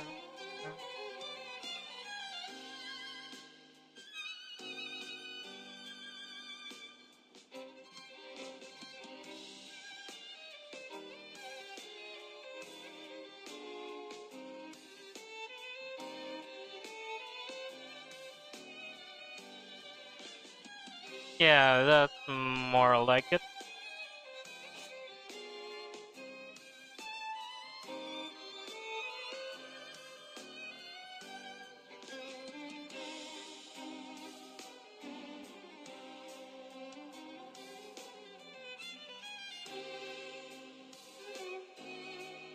The rest it would, so just wait with bated breath.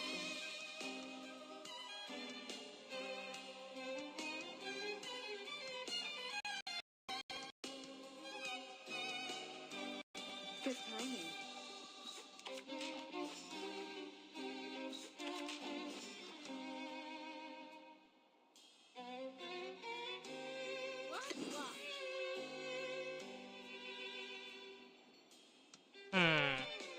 I weave the gown with thorns. You shall repay with sacrifice of wounds. Penetrate. Cross through with the armor of the forest. Oh, hello, my shadowy friends.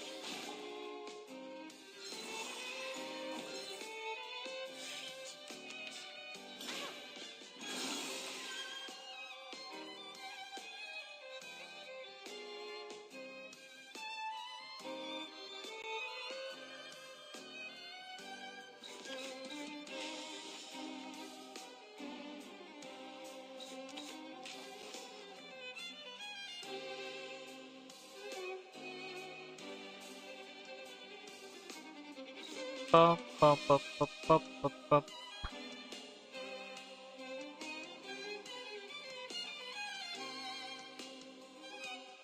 Just wait, just wait, with bated breath. Show's on, hounds. Handy.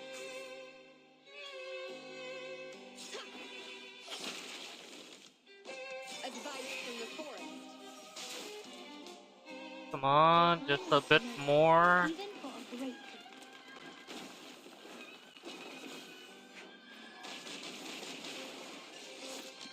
Okay, nice, nice.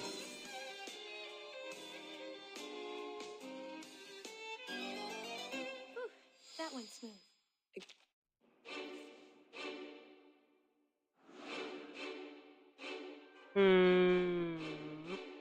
Uh, yeah, this one.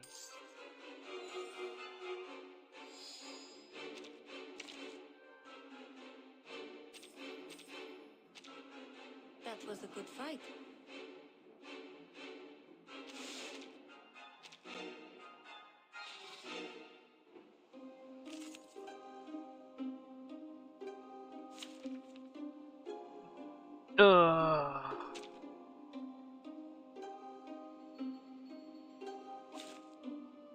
Nothing unexpected. For now.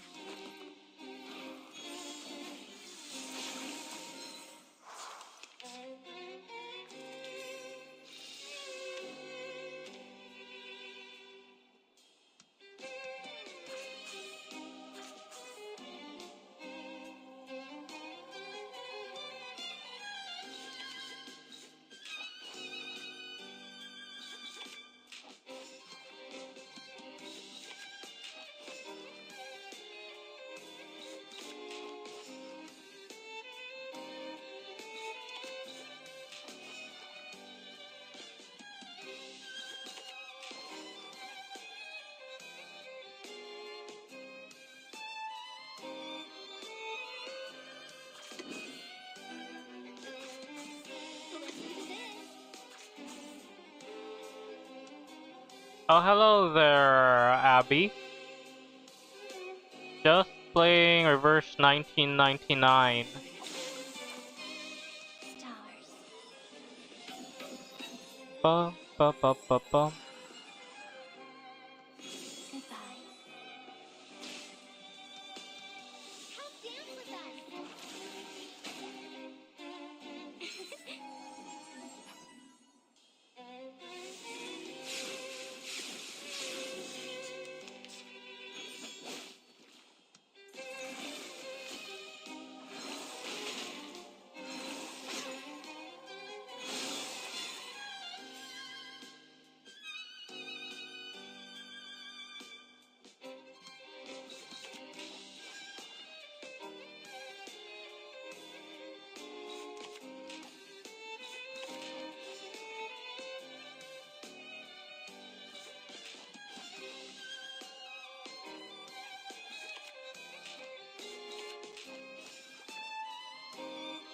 Hmm.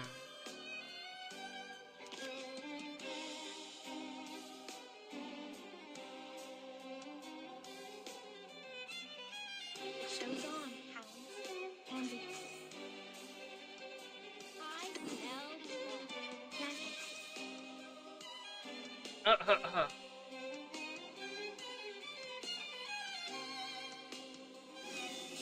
Time waits for no one, even for a great feat.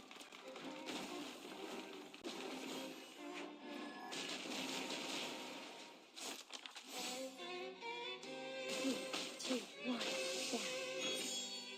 Enjoy it, friends.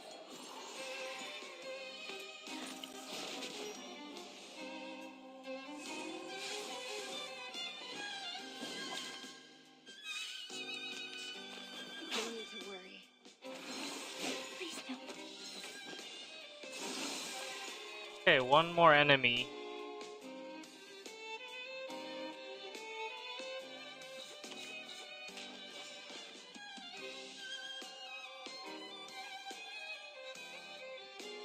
Feel like making some new pointy Show's on, hounds.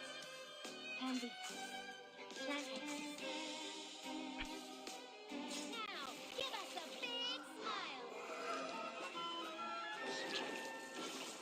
Ba ba ba ba ba ba ba ba ba. Time was the note, even for a great trick.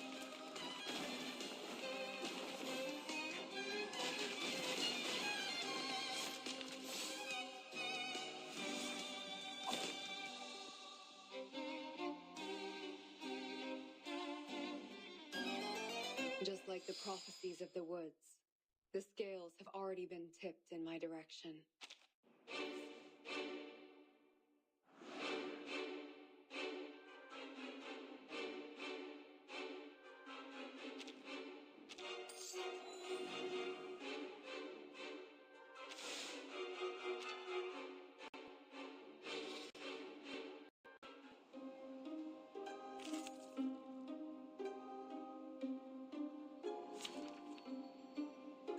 Refresh.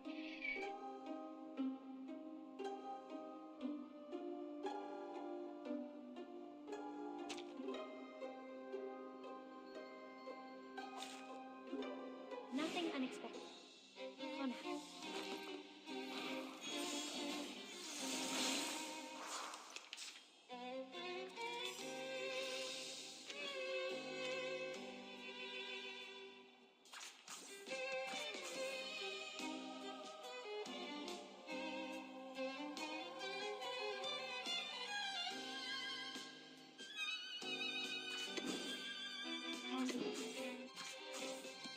Just wait, with bated breath.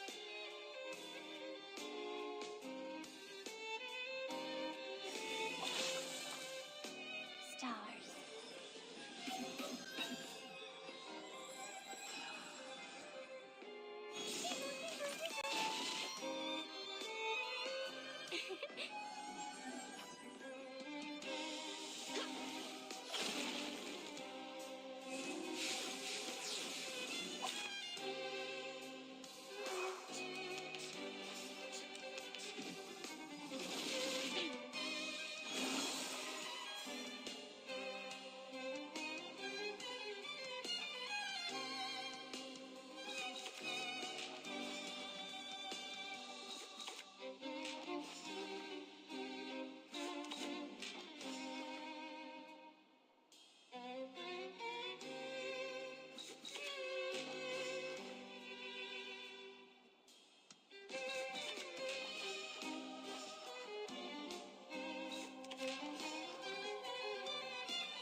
Just wait, with big. I smell blood. Listen to this.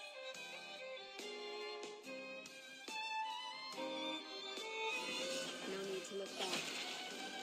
Oh, hello, my shadowy friend. Please. Listen. How about a game of hide and seek?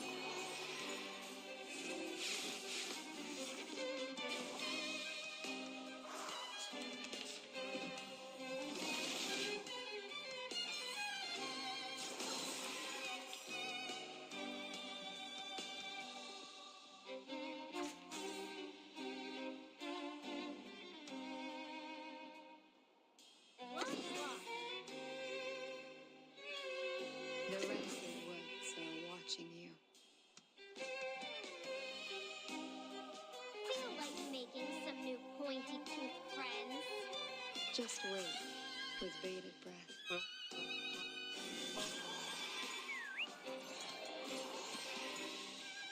I weave the gown with thorns. You shall repay with sacrifice of wounds.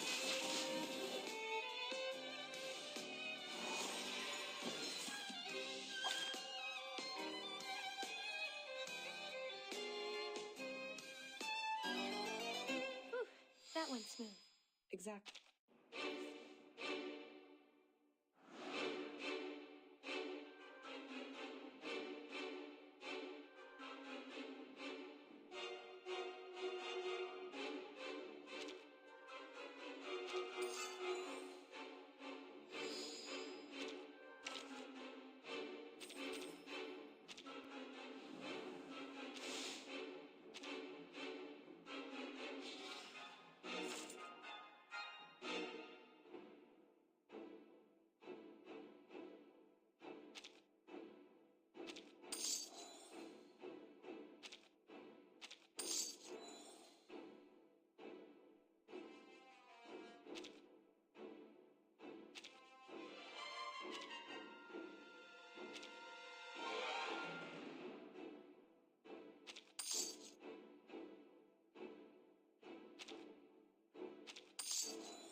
Wait, what?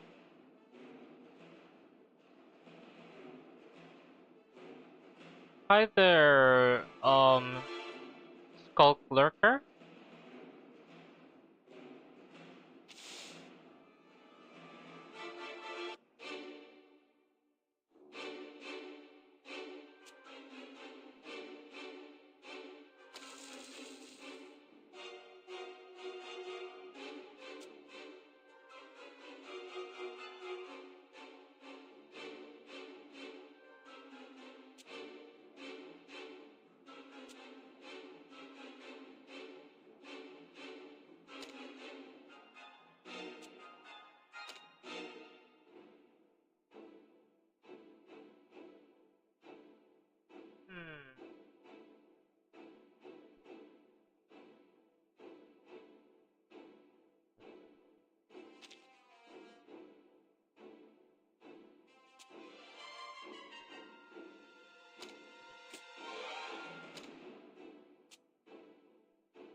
Yeah, I think that should be it.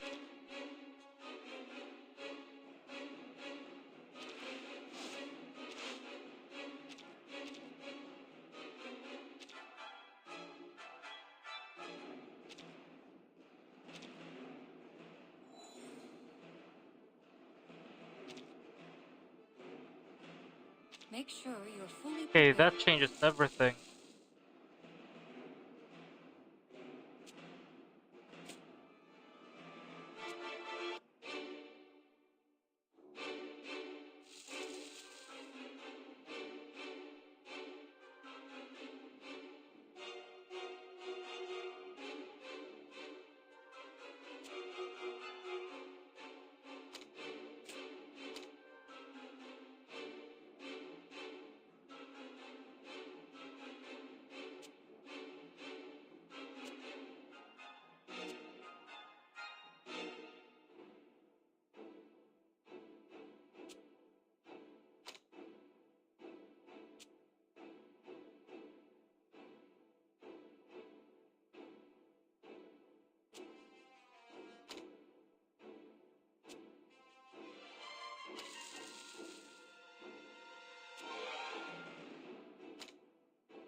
Oh, okay.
Time to fight.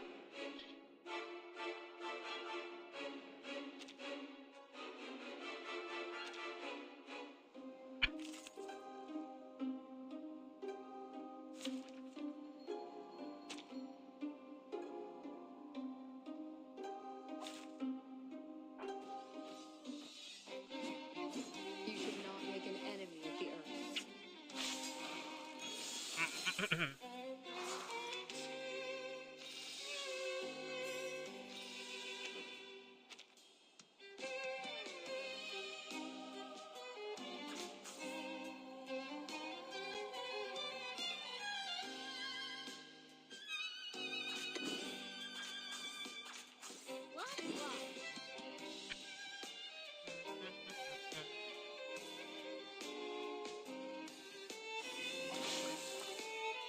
Stars.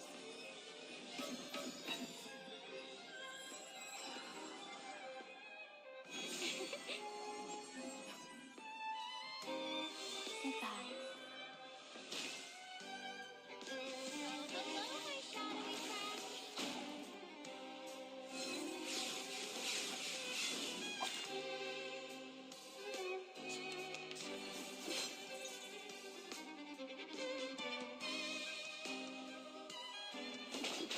Please don't.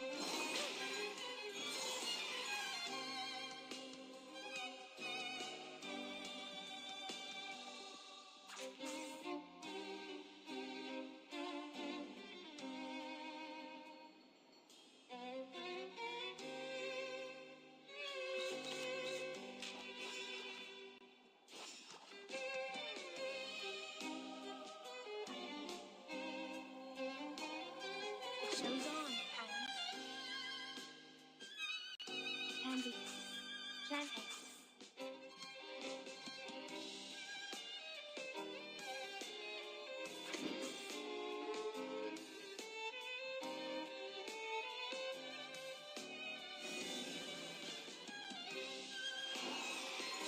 Time waits for no one, even for a great people.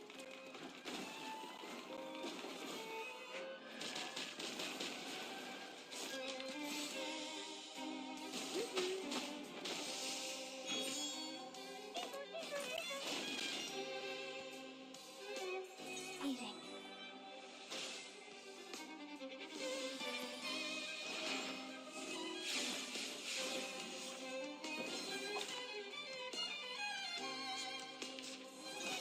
Please don't. And fail.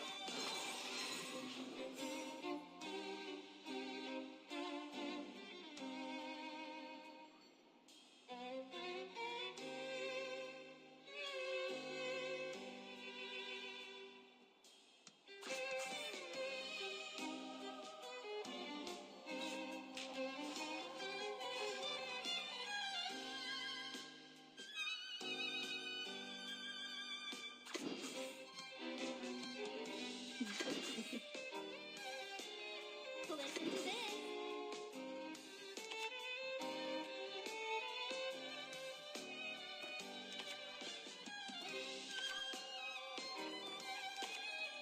Lost, lost. Dang it.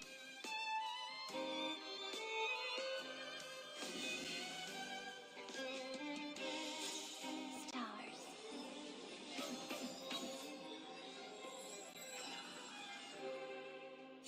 Penetrate. How about a game of hide and seek? Let's dance with the shadows.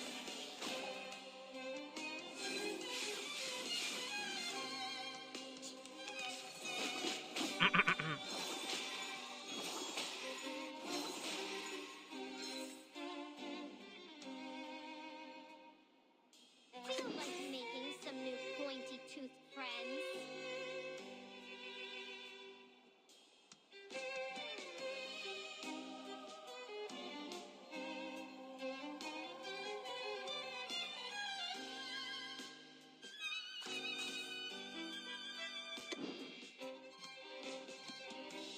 Just wait with bated breath. Just wait with bated breath. Now, give us a big smile.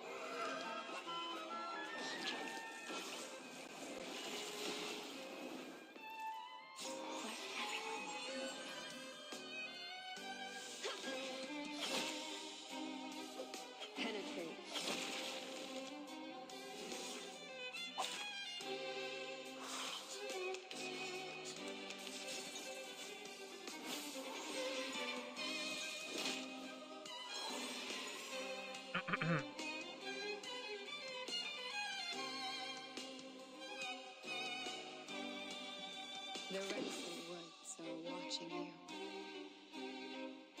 Just wait with bated breath.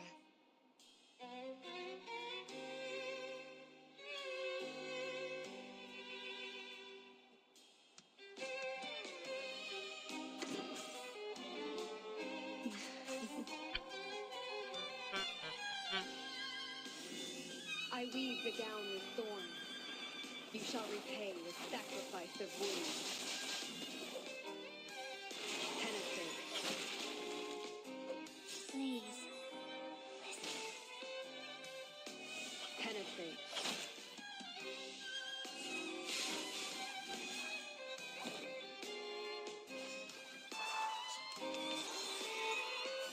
Ah.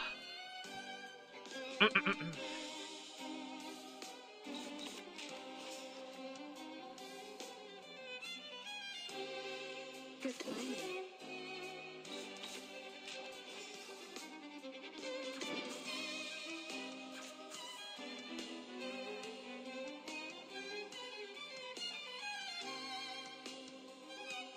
Just wait with bated breath. Frost you with the armor of the forest.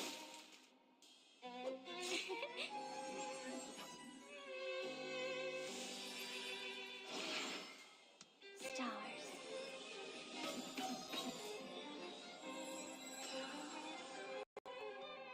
Penetrate.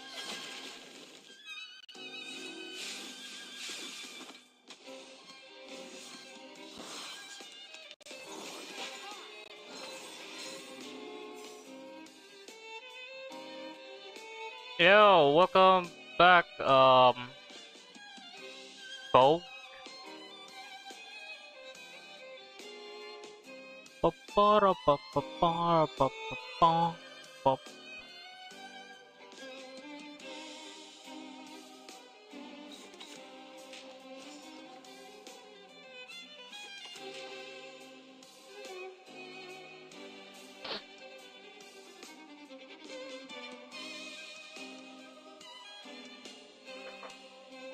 The reticent would, so watching you.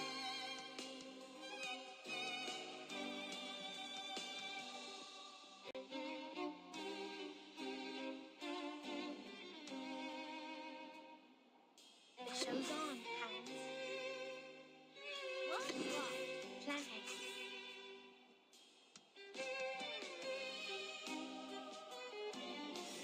I weave the gown with thorns. You shall repay with sacrifice of wounds. Time was enough, even for a great good.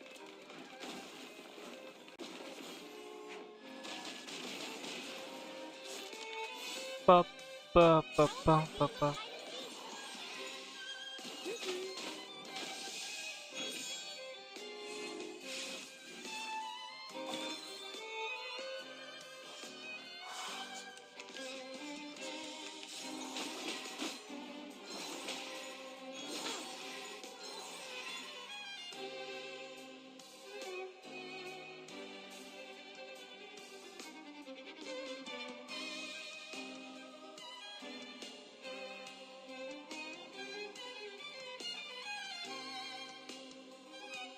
Feel like making some new pointy tooth friends.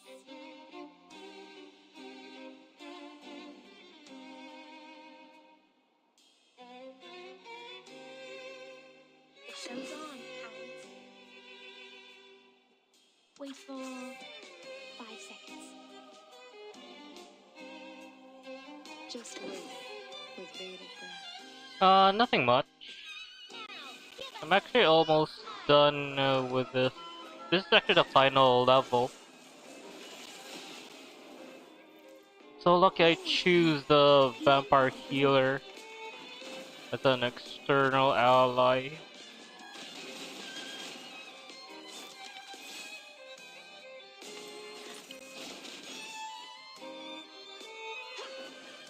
All I have are mostly DPSs.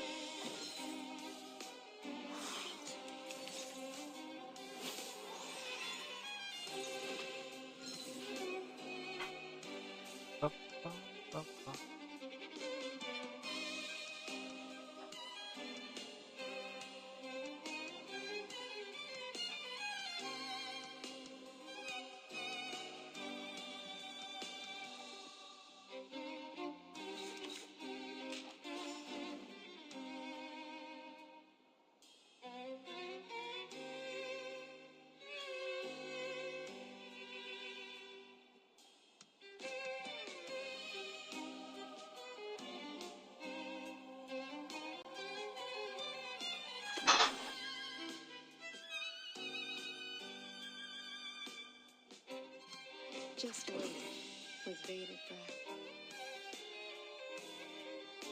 Just wait with bated breath.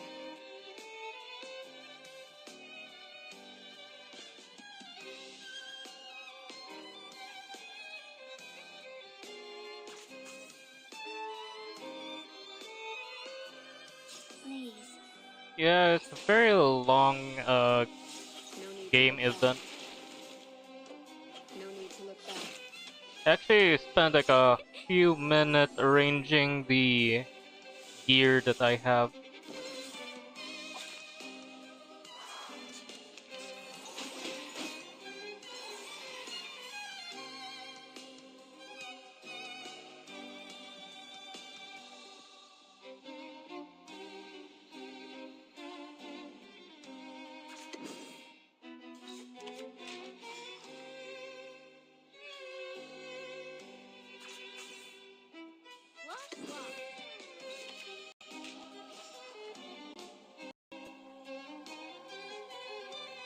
Ba, ba, ba, ba, ba. Listen to this.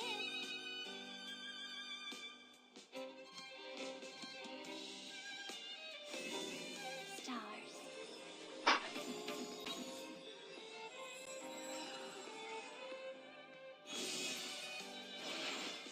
Beating. Oh, hello, my shadowy friend. How about a game of hide and seek?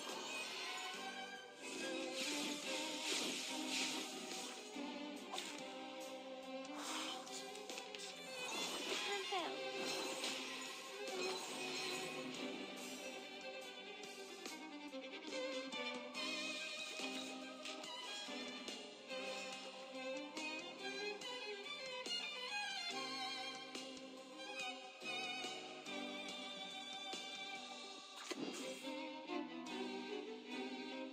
Just wait with bated breath.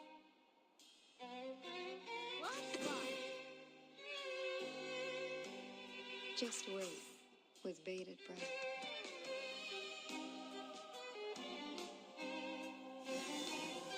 Stars.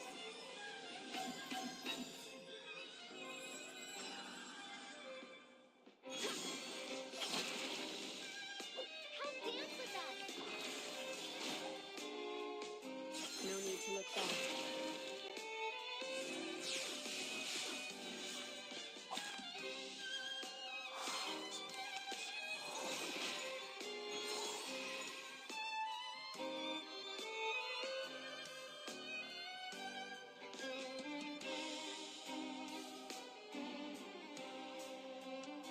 Feel like making some new pointy tooth friends.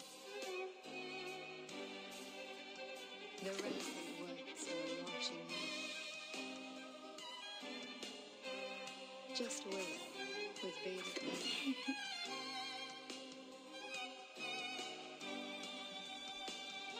Give us a big smile.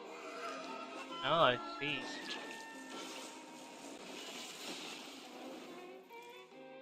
I weave the gown with thorns. You shall repay with sacrifice of wounds. Well, at least you got it.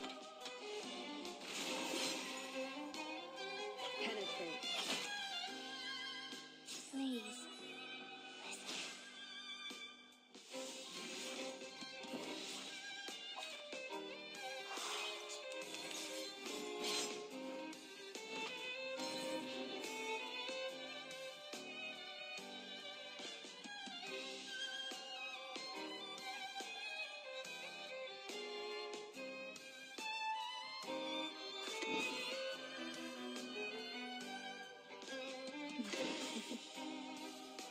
Planting. Just wait with bated breath.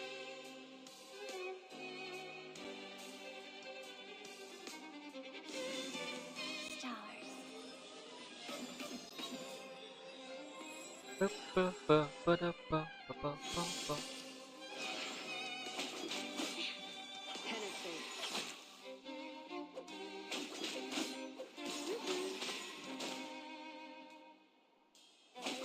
Cancel. Penetrate.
Oh, come on! Why must people be disturbing me? I'm just gonna mute my mic. Someone's at the door.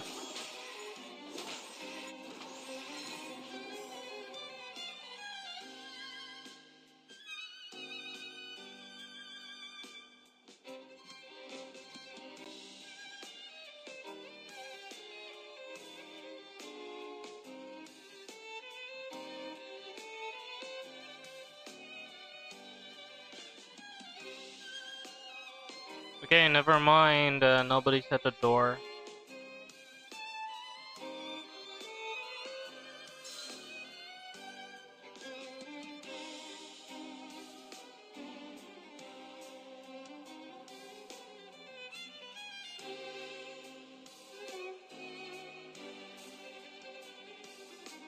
Feel like making some new pointy-toothed friends.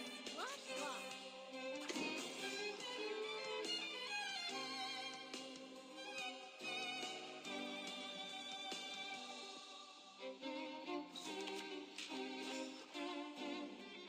Just wait with bated breath.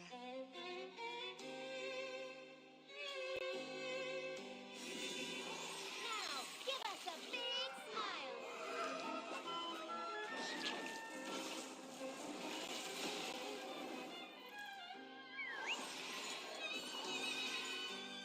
For everyone.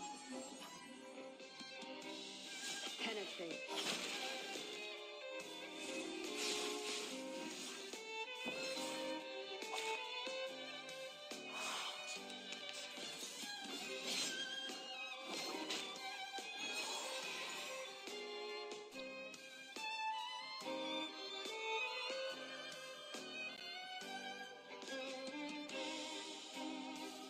The show's on, hounds.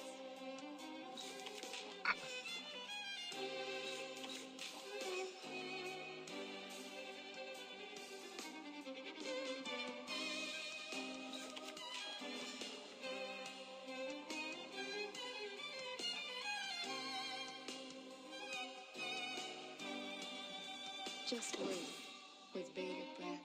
Listen to this.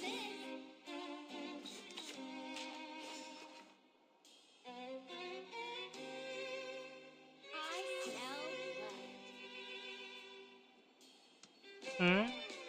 What story? I'm with the note. Hi there, Constantina. Hi, hello.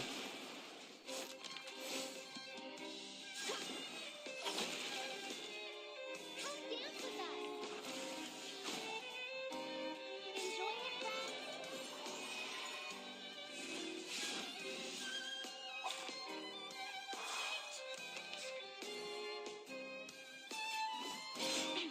Oh no. Uh-oh. Ooh. Man, it almost killed me.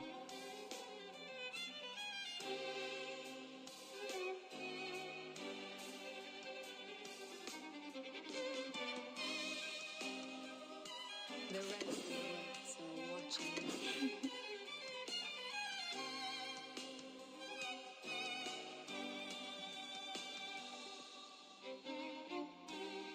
Feel like making some new pointy-toothed friends. Just wait with bated breath.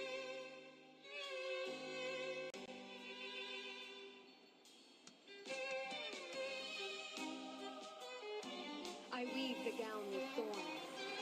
You shall repay with sacrifice of wounds.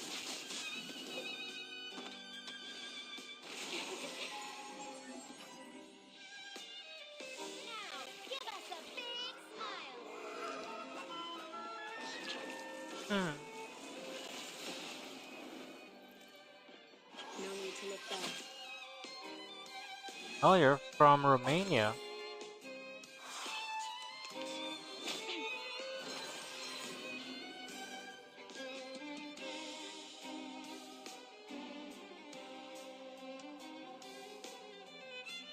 I have a question for you since you're from Romania. Um, have you ever met a vampire there?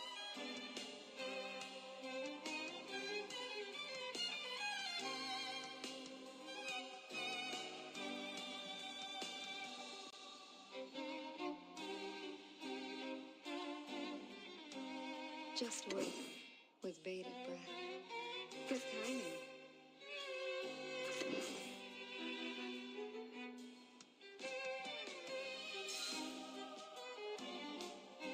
Feel like making some new pointy tooth friends. Penetrate. No need to look back. Stars.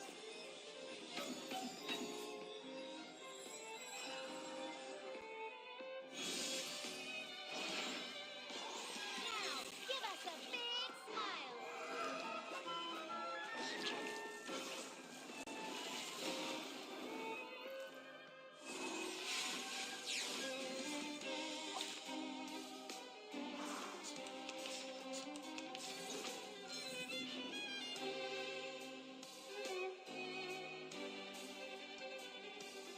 The rest of the words are watching you. Just wait with bated breath.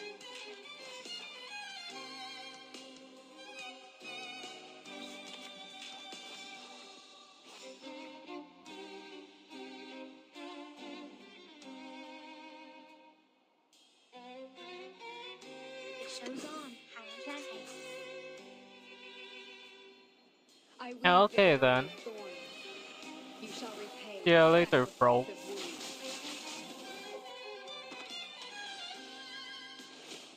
No need to look back. Time waits for no. Ba, ba, ba, ba, ba, ba, ba.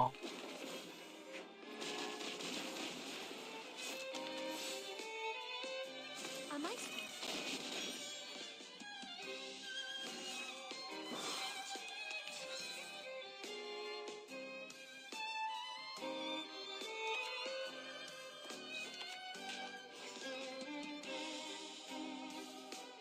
Just wait with bated breath.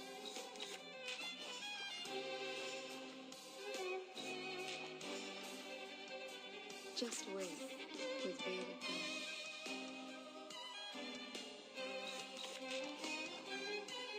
listen to this?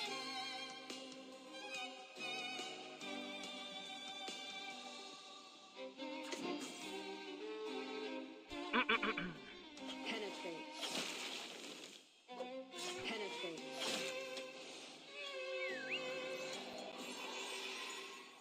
Goodbye.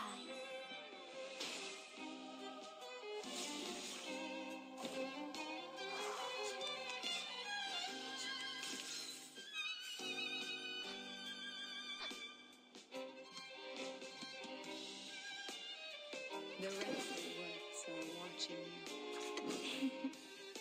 Good timing. I weave the gown with thorns. You shall repay with sacrifice of wounds.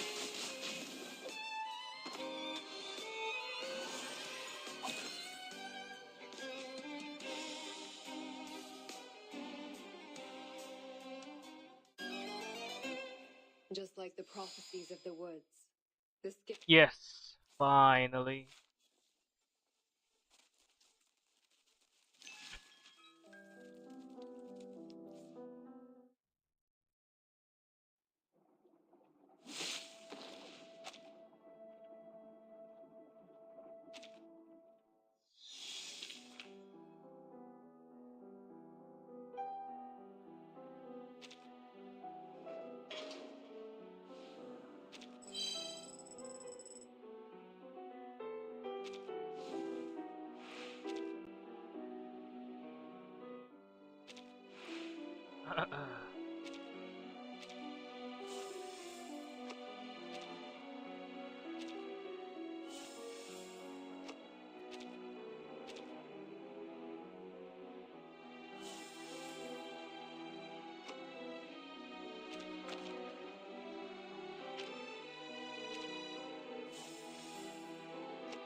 It's always good to have you here, no matter if you found a bargain or suffered a loss.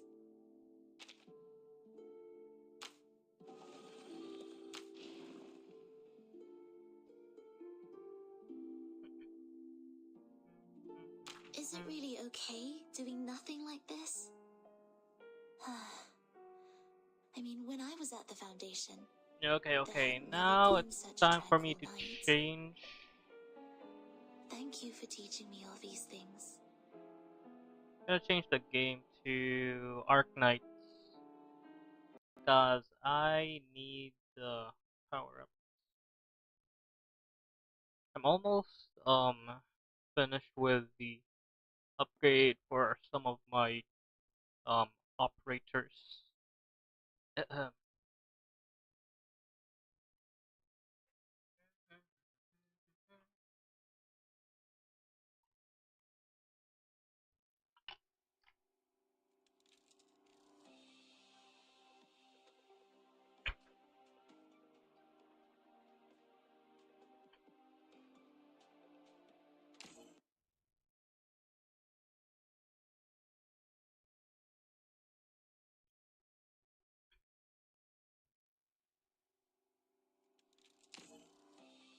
Arknights.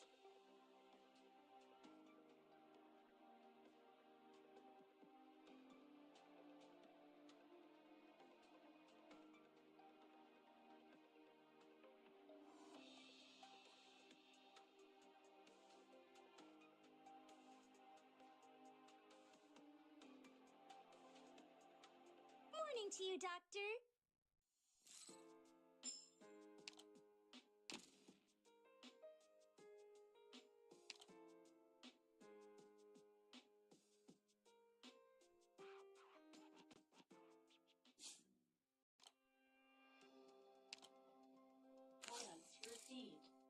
Resources received. Did you just touch me? Can you do that again? Please? I remember how I hid away in the ship's cabins. I miss those days. My instinct tells me there'll be a case afoot here. Maintaining a dedicated room is a show of respect? I see. ここの内装スタイルは僕の故郷とはだいぶ違うね。It's hard to get used to such a small room. What can I do for you? Do you need any supplies? Just let me know. Is this room protected against Okay electrical then. discharge? I will stay here from now on then? It's okay. I'll be fine by myself.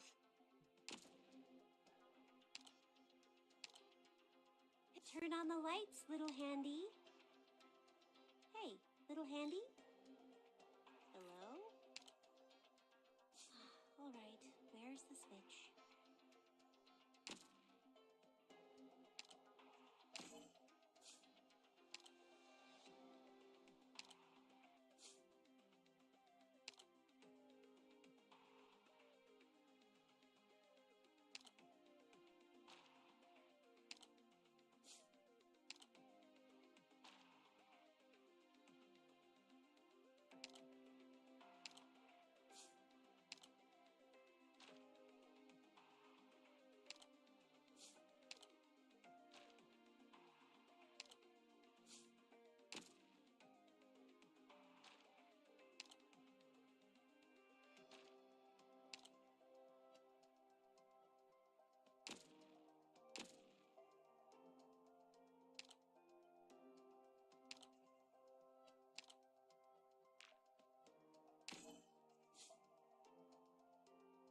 Resources received.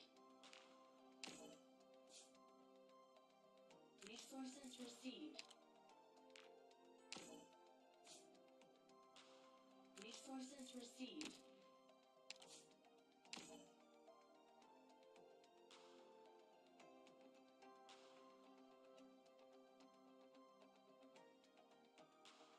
Morning to you, Doctor.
Hey there, Stella.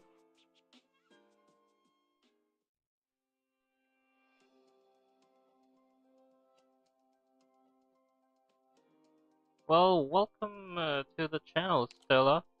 My name is Van Ars. I am an artist VTuber, but today I just play Ark Knights. It's a gacha game that I kind of like Steward, what should play. I do next? Sometimes I mostly do artwork. Is that you, Cardi? Wait, don't touch the equipment. So welcome back, well. Morning to you, Doctor.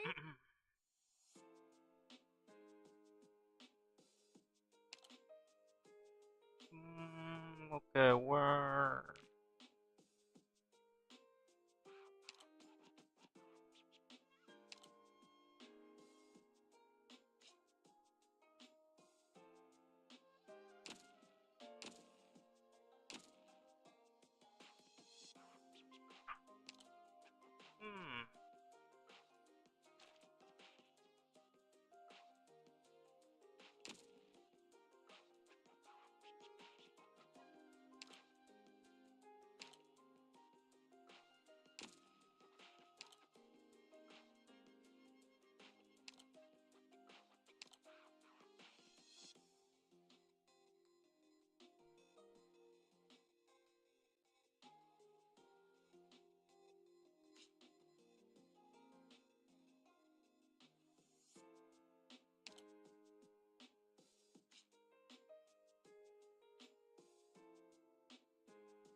Yeah, I actually do some art.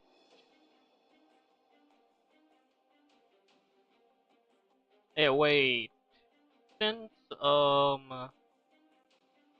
you guys are interested, I actually could show you the artwork that I did earlier. Wait, let me just move back a bit. Yeah, I was drawing this. It's an animation of a fish swimming.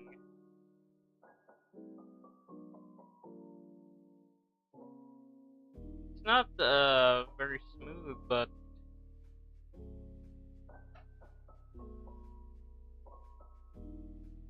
yeah.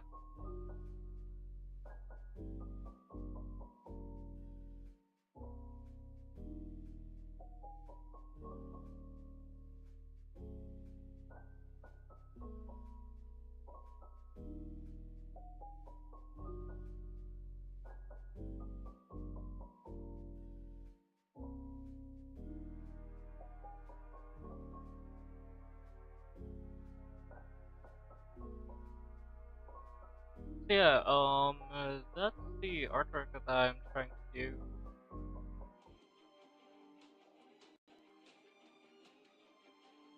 But it does hurt my fingers to do all the time, so I play um video games to make my fingers rest.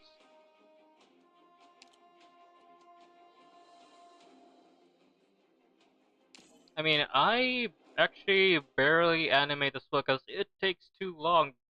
I mean, do you know how many frames you have to draw just to do a basic animation?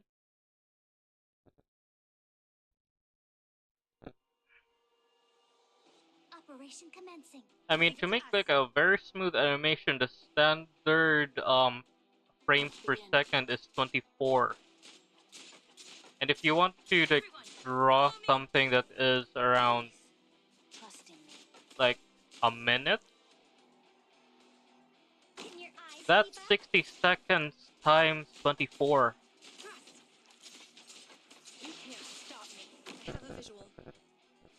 I won't be afraid. Yeah, that's like, I don't know, like 1,000 frames. Roger.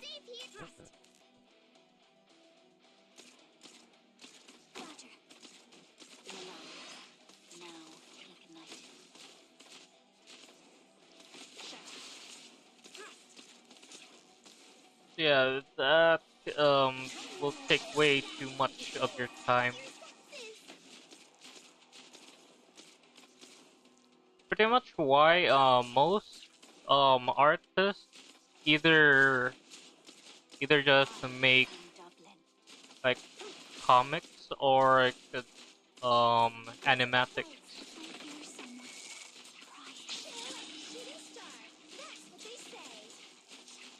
It was time to draw that many frames.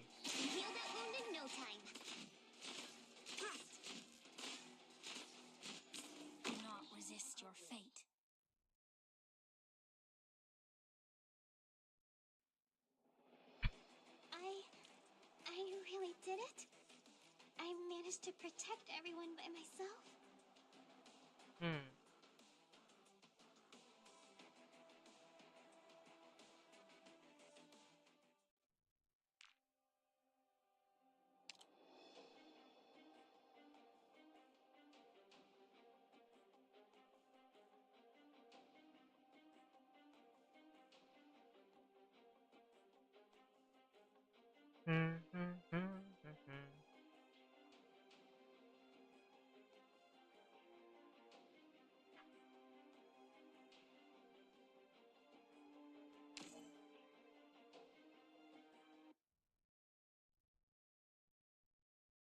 Yeah. Actually, if you kind of understand how certain motion works, or do some shortcuts, it can be much more easier. And wait. Try to catch up. A new challenge? Let's begin.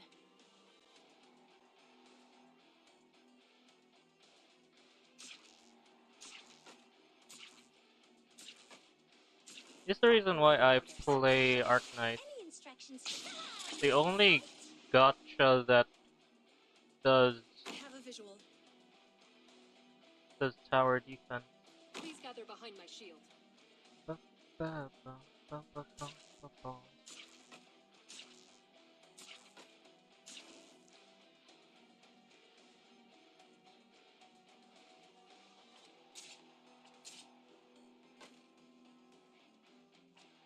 this is a battlefield.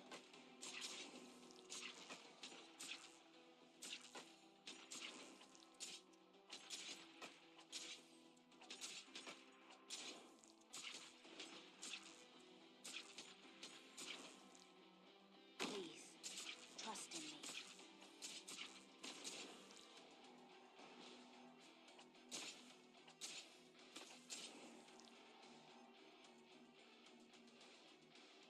Awaiting orders. You can't stop me.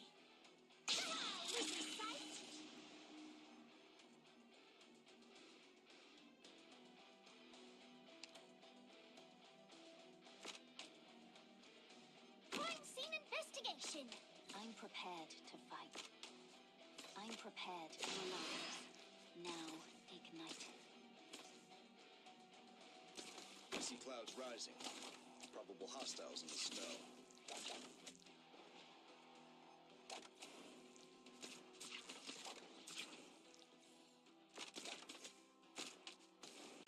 Yes, Scub. Understood.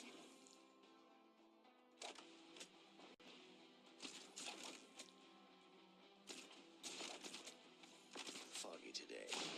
Any use? Yes, Scub. Understood. Awaiting orders. Any instructions? Feel like a shooting star. That's what they say.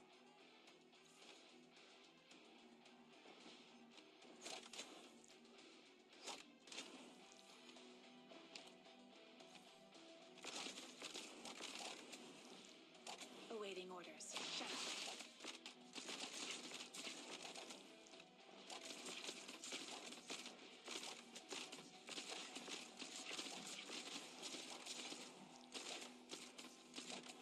Mission accomplished.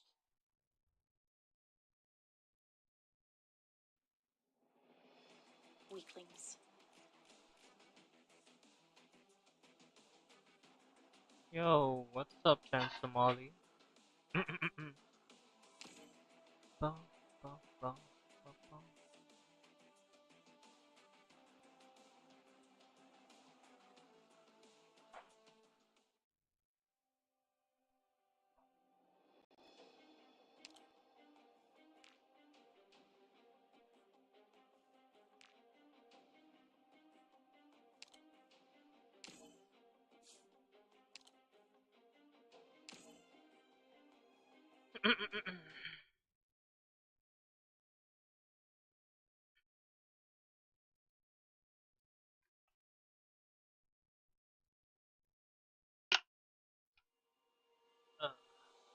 What blocks the way, I will burn through.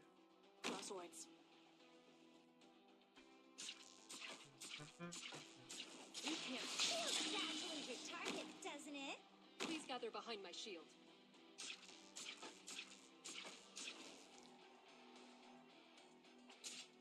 So this is a battlefield.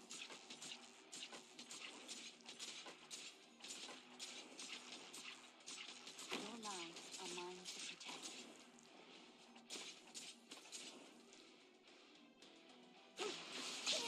Shooting star. That's what they say. I'll need to see proof of identity. Western Hemisphere. I'm from the equator.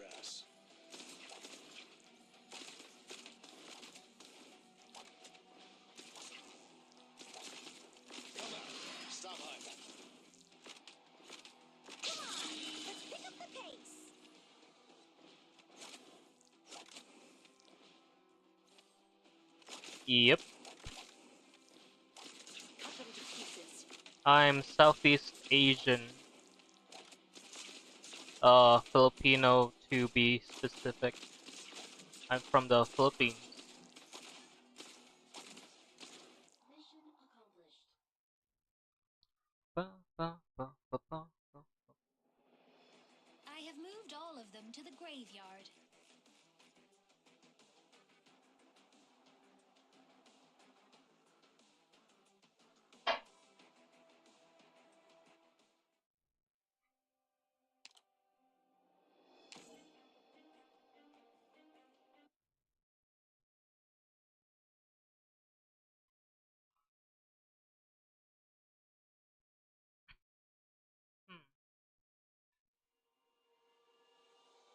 All units, move out! Move out! What? You can't. Feel like a shooting star. That's what they say.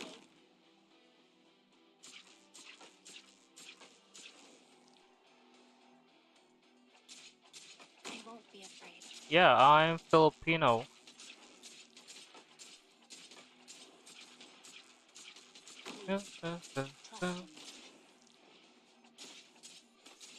I'm just gathering resources to upgrade my troops. I'll need to see proof of identity. I'm Dublin. See clouds rising. Probable hostiles in the snow.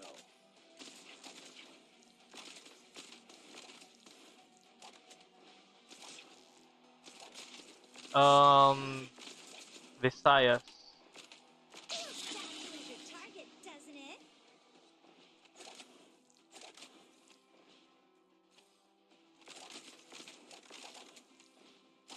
Shut up.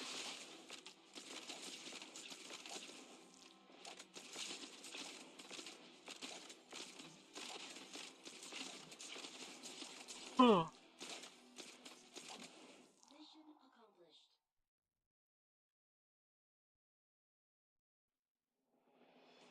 To drive them away with fire is easily done. But if we're to ensure they'll never come back to hurt us, then a fire is not enough.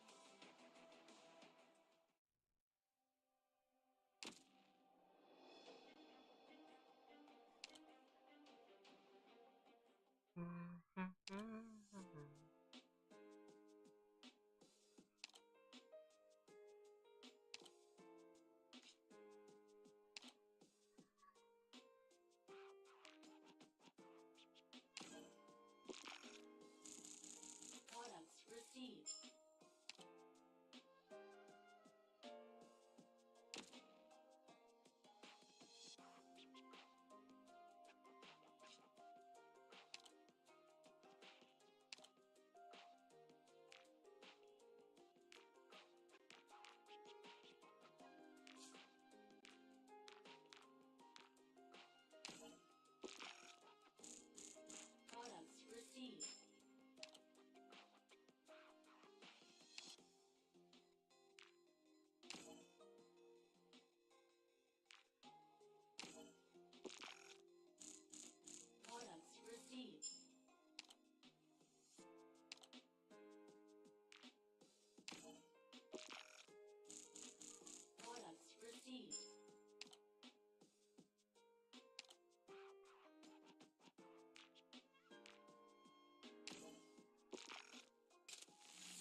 happened to you, Doctor?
Yeah, nindot ang Visayas.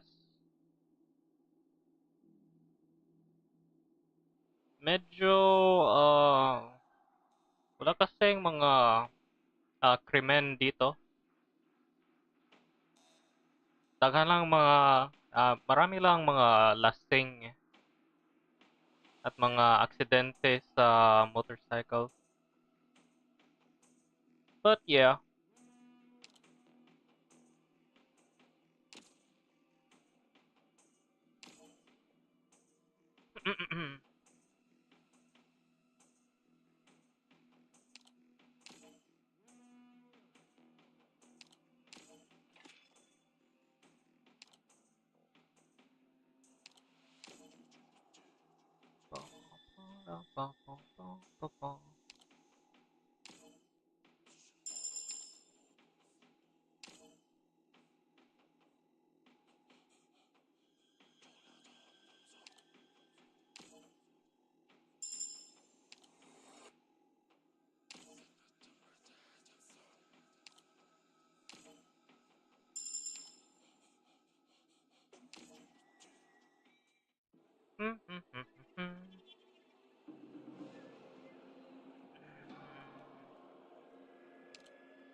Wala kasi akong pumunta sa ibang lugar sa Visayas. Maliban sa Cebu at Camiguin. I see. I'm listening. Let's begin. Yeah, Visayas is a pretty good place. I mean, there are still some trouble here and there. But, still, there are still Filipinos, so hospitality is still prevalent.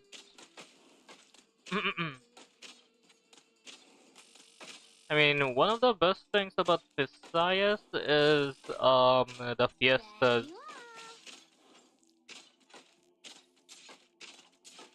Because there's pretty much almost in every island in the Visayas. Each island can celebrate like um a specific day, like a different island has different days to celebrate fiestas. I think if you have some connections to every um island in Visayas, you can pretty much celebrate fiesta almost every day of the entire year, besides the holidays. I mean, I heard from my dad that Baguio has like a whole month, of fiesta celebration. I don't know what it is about,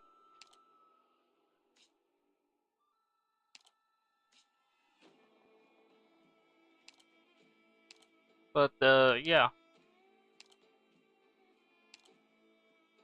You're in luck. I just completed my experiment. Ba, ba, ba, ba, ba.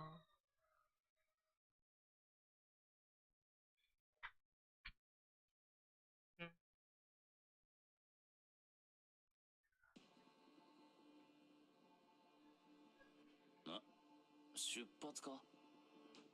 Crosswords. 結構いるな。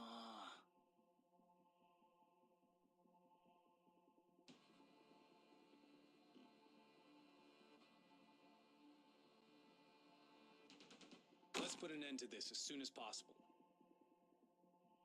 Awaiting orders. You can't stop me.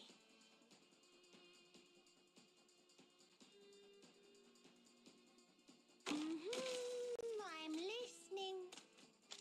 You disrupted my... Do not disrupt my thought process. やってみましょう。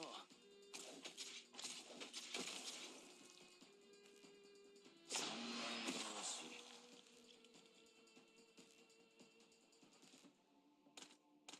Right.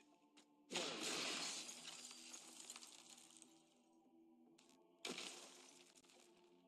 Awaiting orders. Cut them to pieces.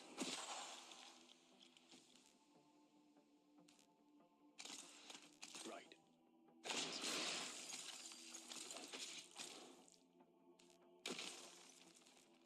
aim.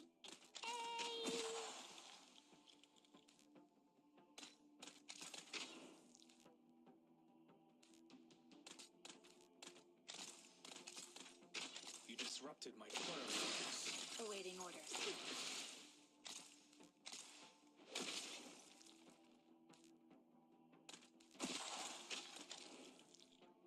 There you are. You disrupted my...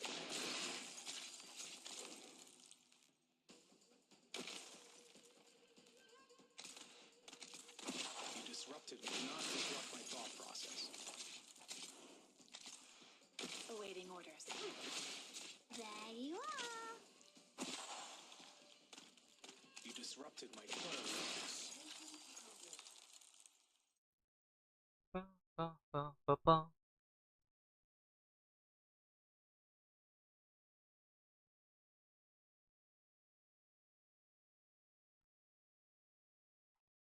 Weaklings.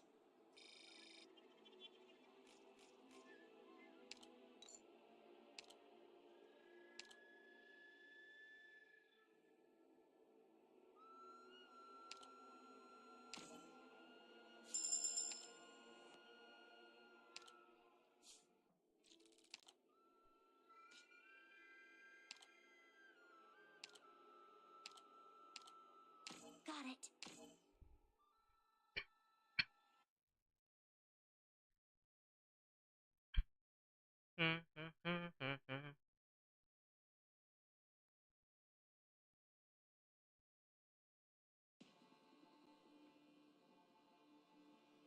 Let's go. Let's begin.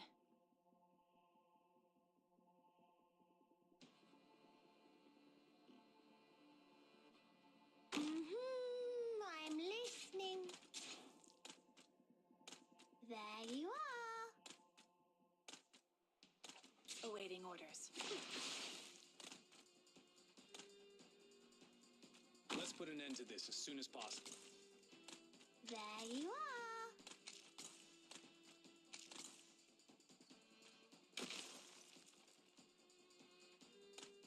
Roger. You disrupted my train. Here I am. Right.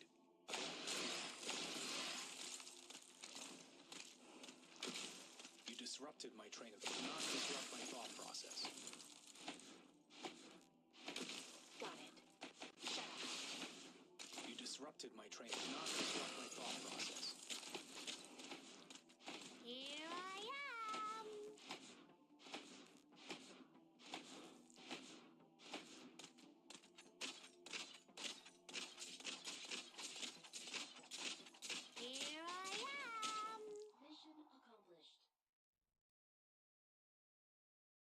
Oh.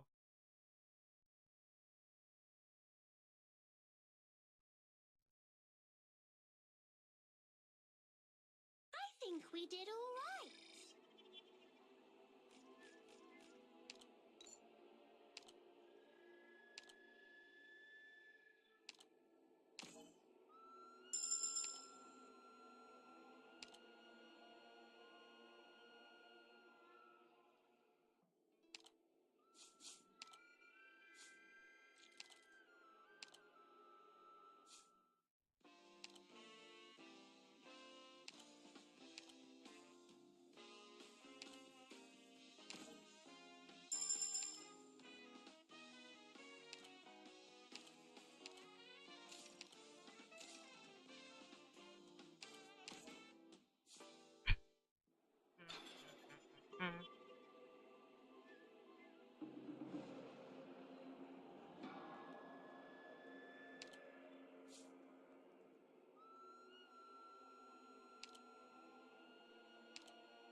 All right.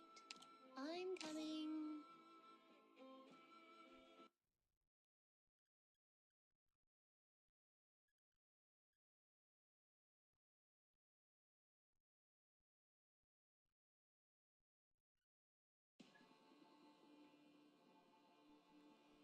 Listen, everyone.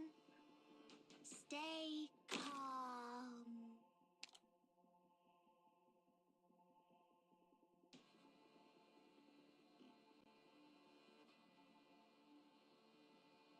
I won't sleep on the job. Awaiting orders. You can't stop me.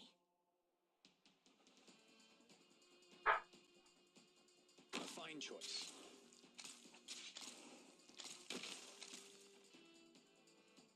Got it. Right. Do not disrupt my thought process. Here I am.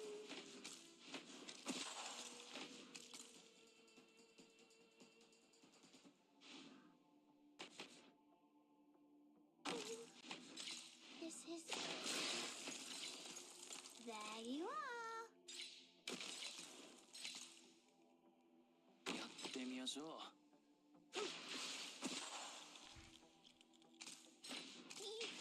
You'll run if you know what's good for you.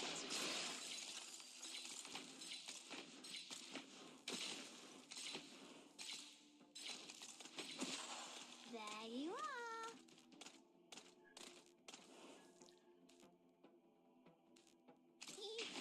You'll run. Everyone believes in me. Shut up. You disrupted my train of thought, Doctor.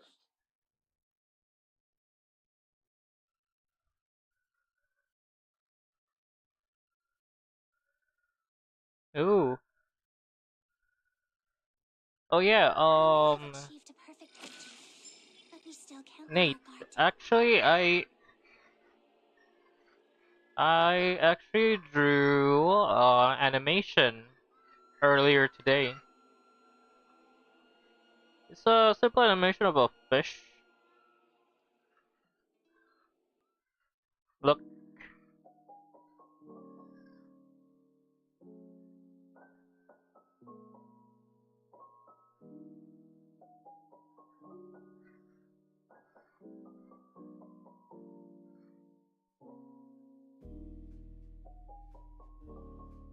Yeah.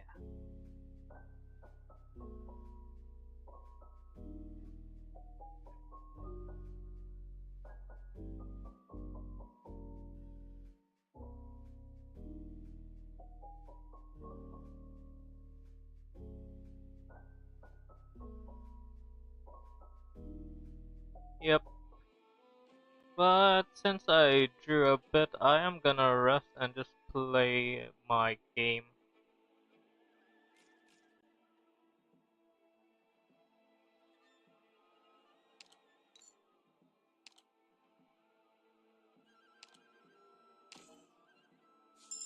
I think I'll add more frames in between to make it more smoother.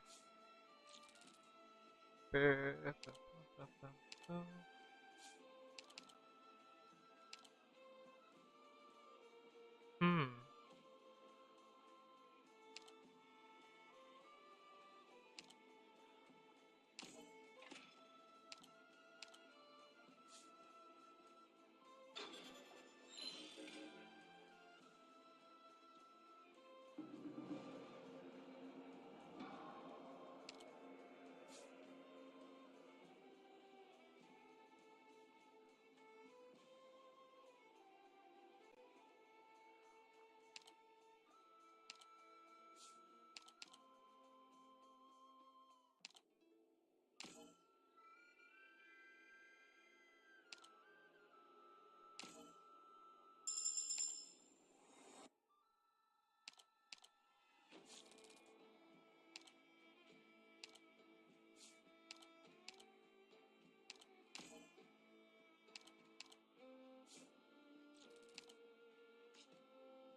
Let's go. Let's begin.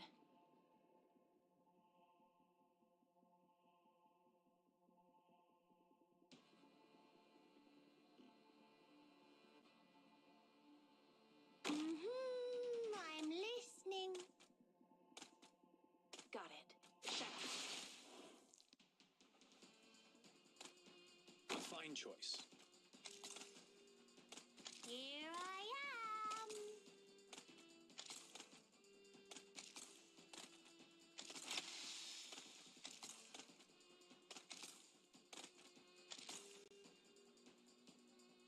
Let's take it slow. Got it. Right. Here I am.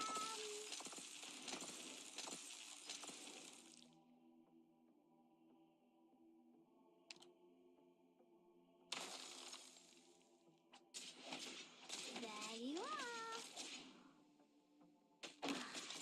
The battle. やってみましょう。綿落とし。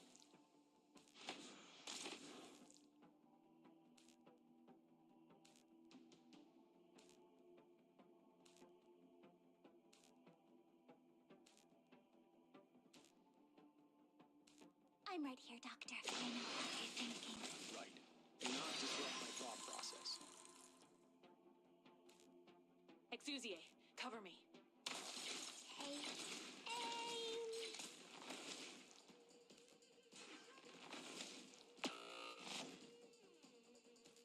So these are our enemies. Well, well. You look like fun. Come on. Relax for me. There you are. You disrupted my train of thought, Doctor.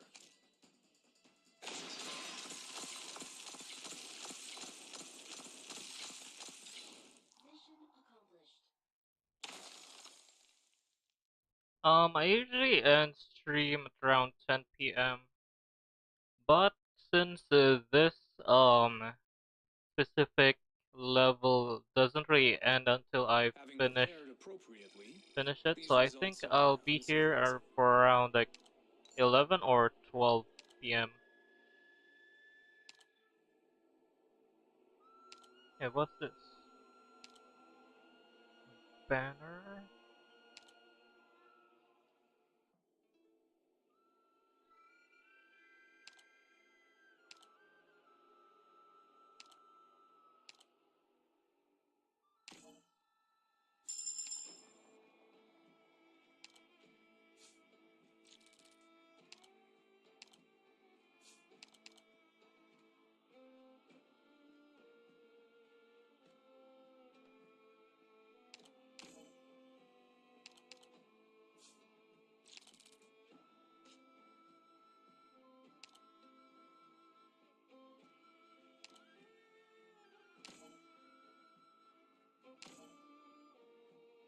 Listen,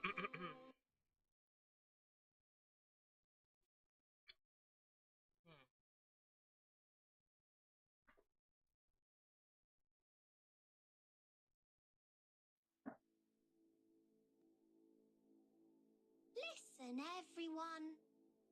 Stay calm. Incoming. Get ready, everyone.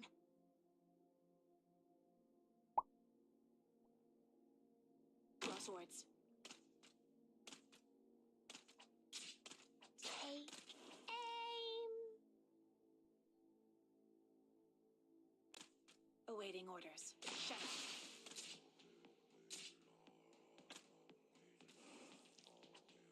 Let's put an end to this as soon as possible.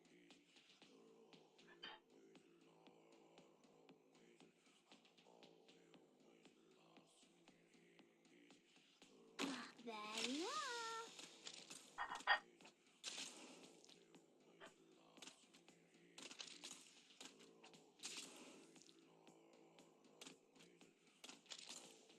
Here I am.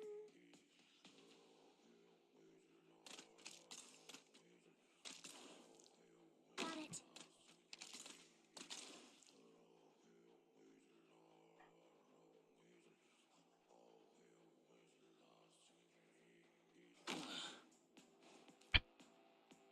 Got it.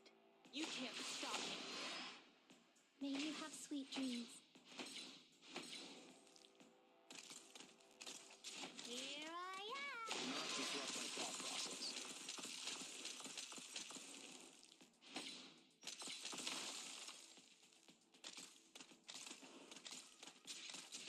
There you are. Come on. Relax for me. Here. Are you afraid of me?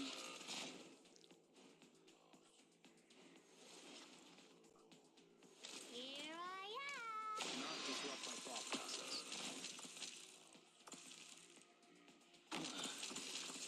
Got it. You can't stop me. There you are.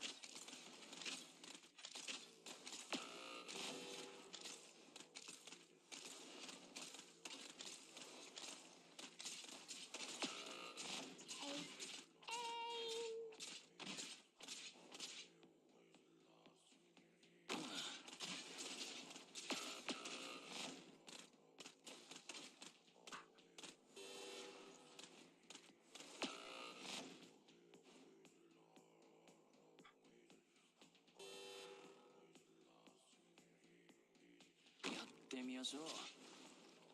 Got it.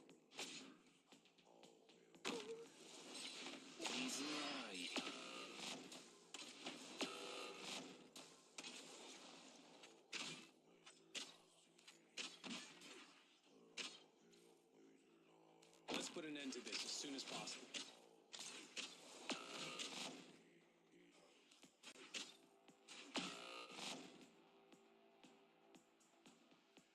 Crosswords.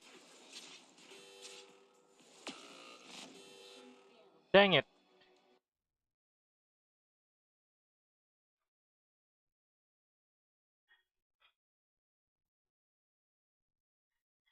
Hiroshima.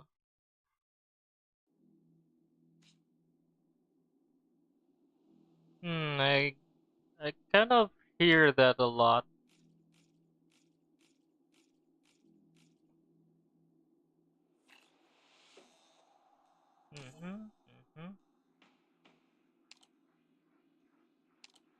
Okay, since I pretty much died, I guess I'll end stream here.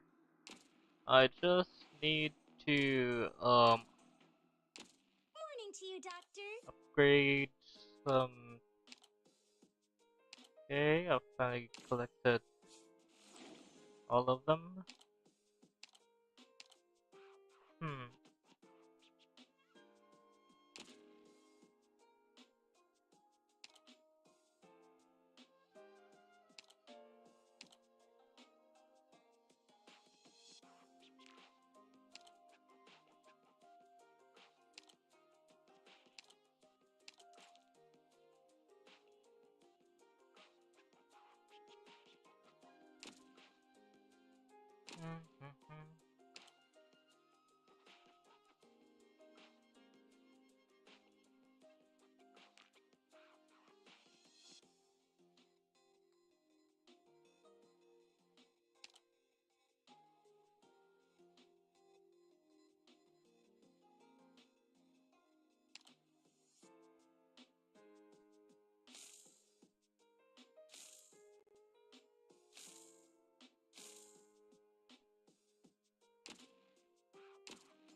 Hi there, Marina. Thanks. Yo, what's up, King Shazi?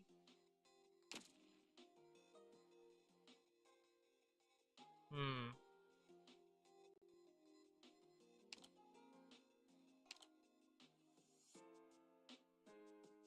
Hmm.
Morning to you, Doctor.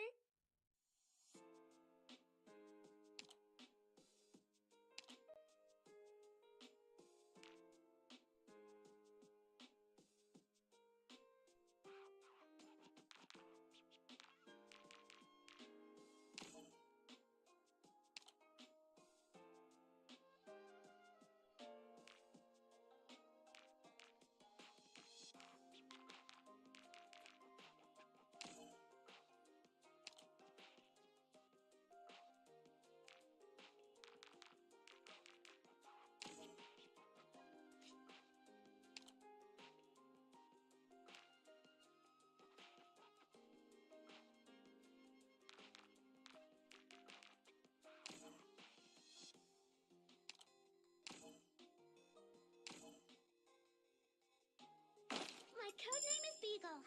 I know I didn't.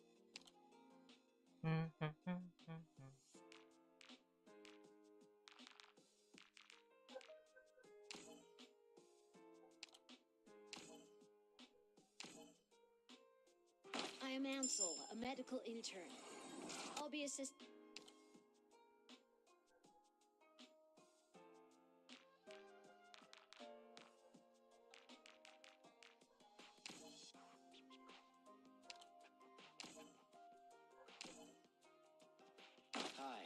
I'm Spot from Operation Reserve.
Okay, guess I've finished what I need to do, so yeah, I am gonna end stream now.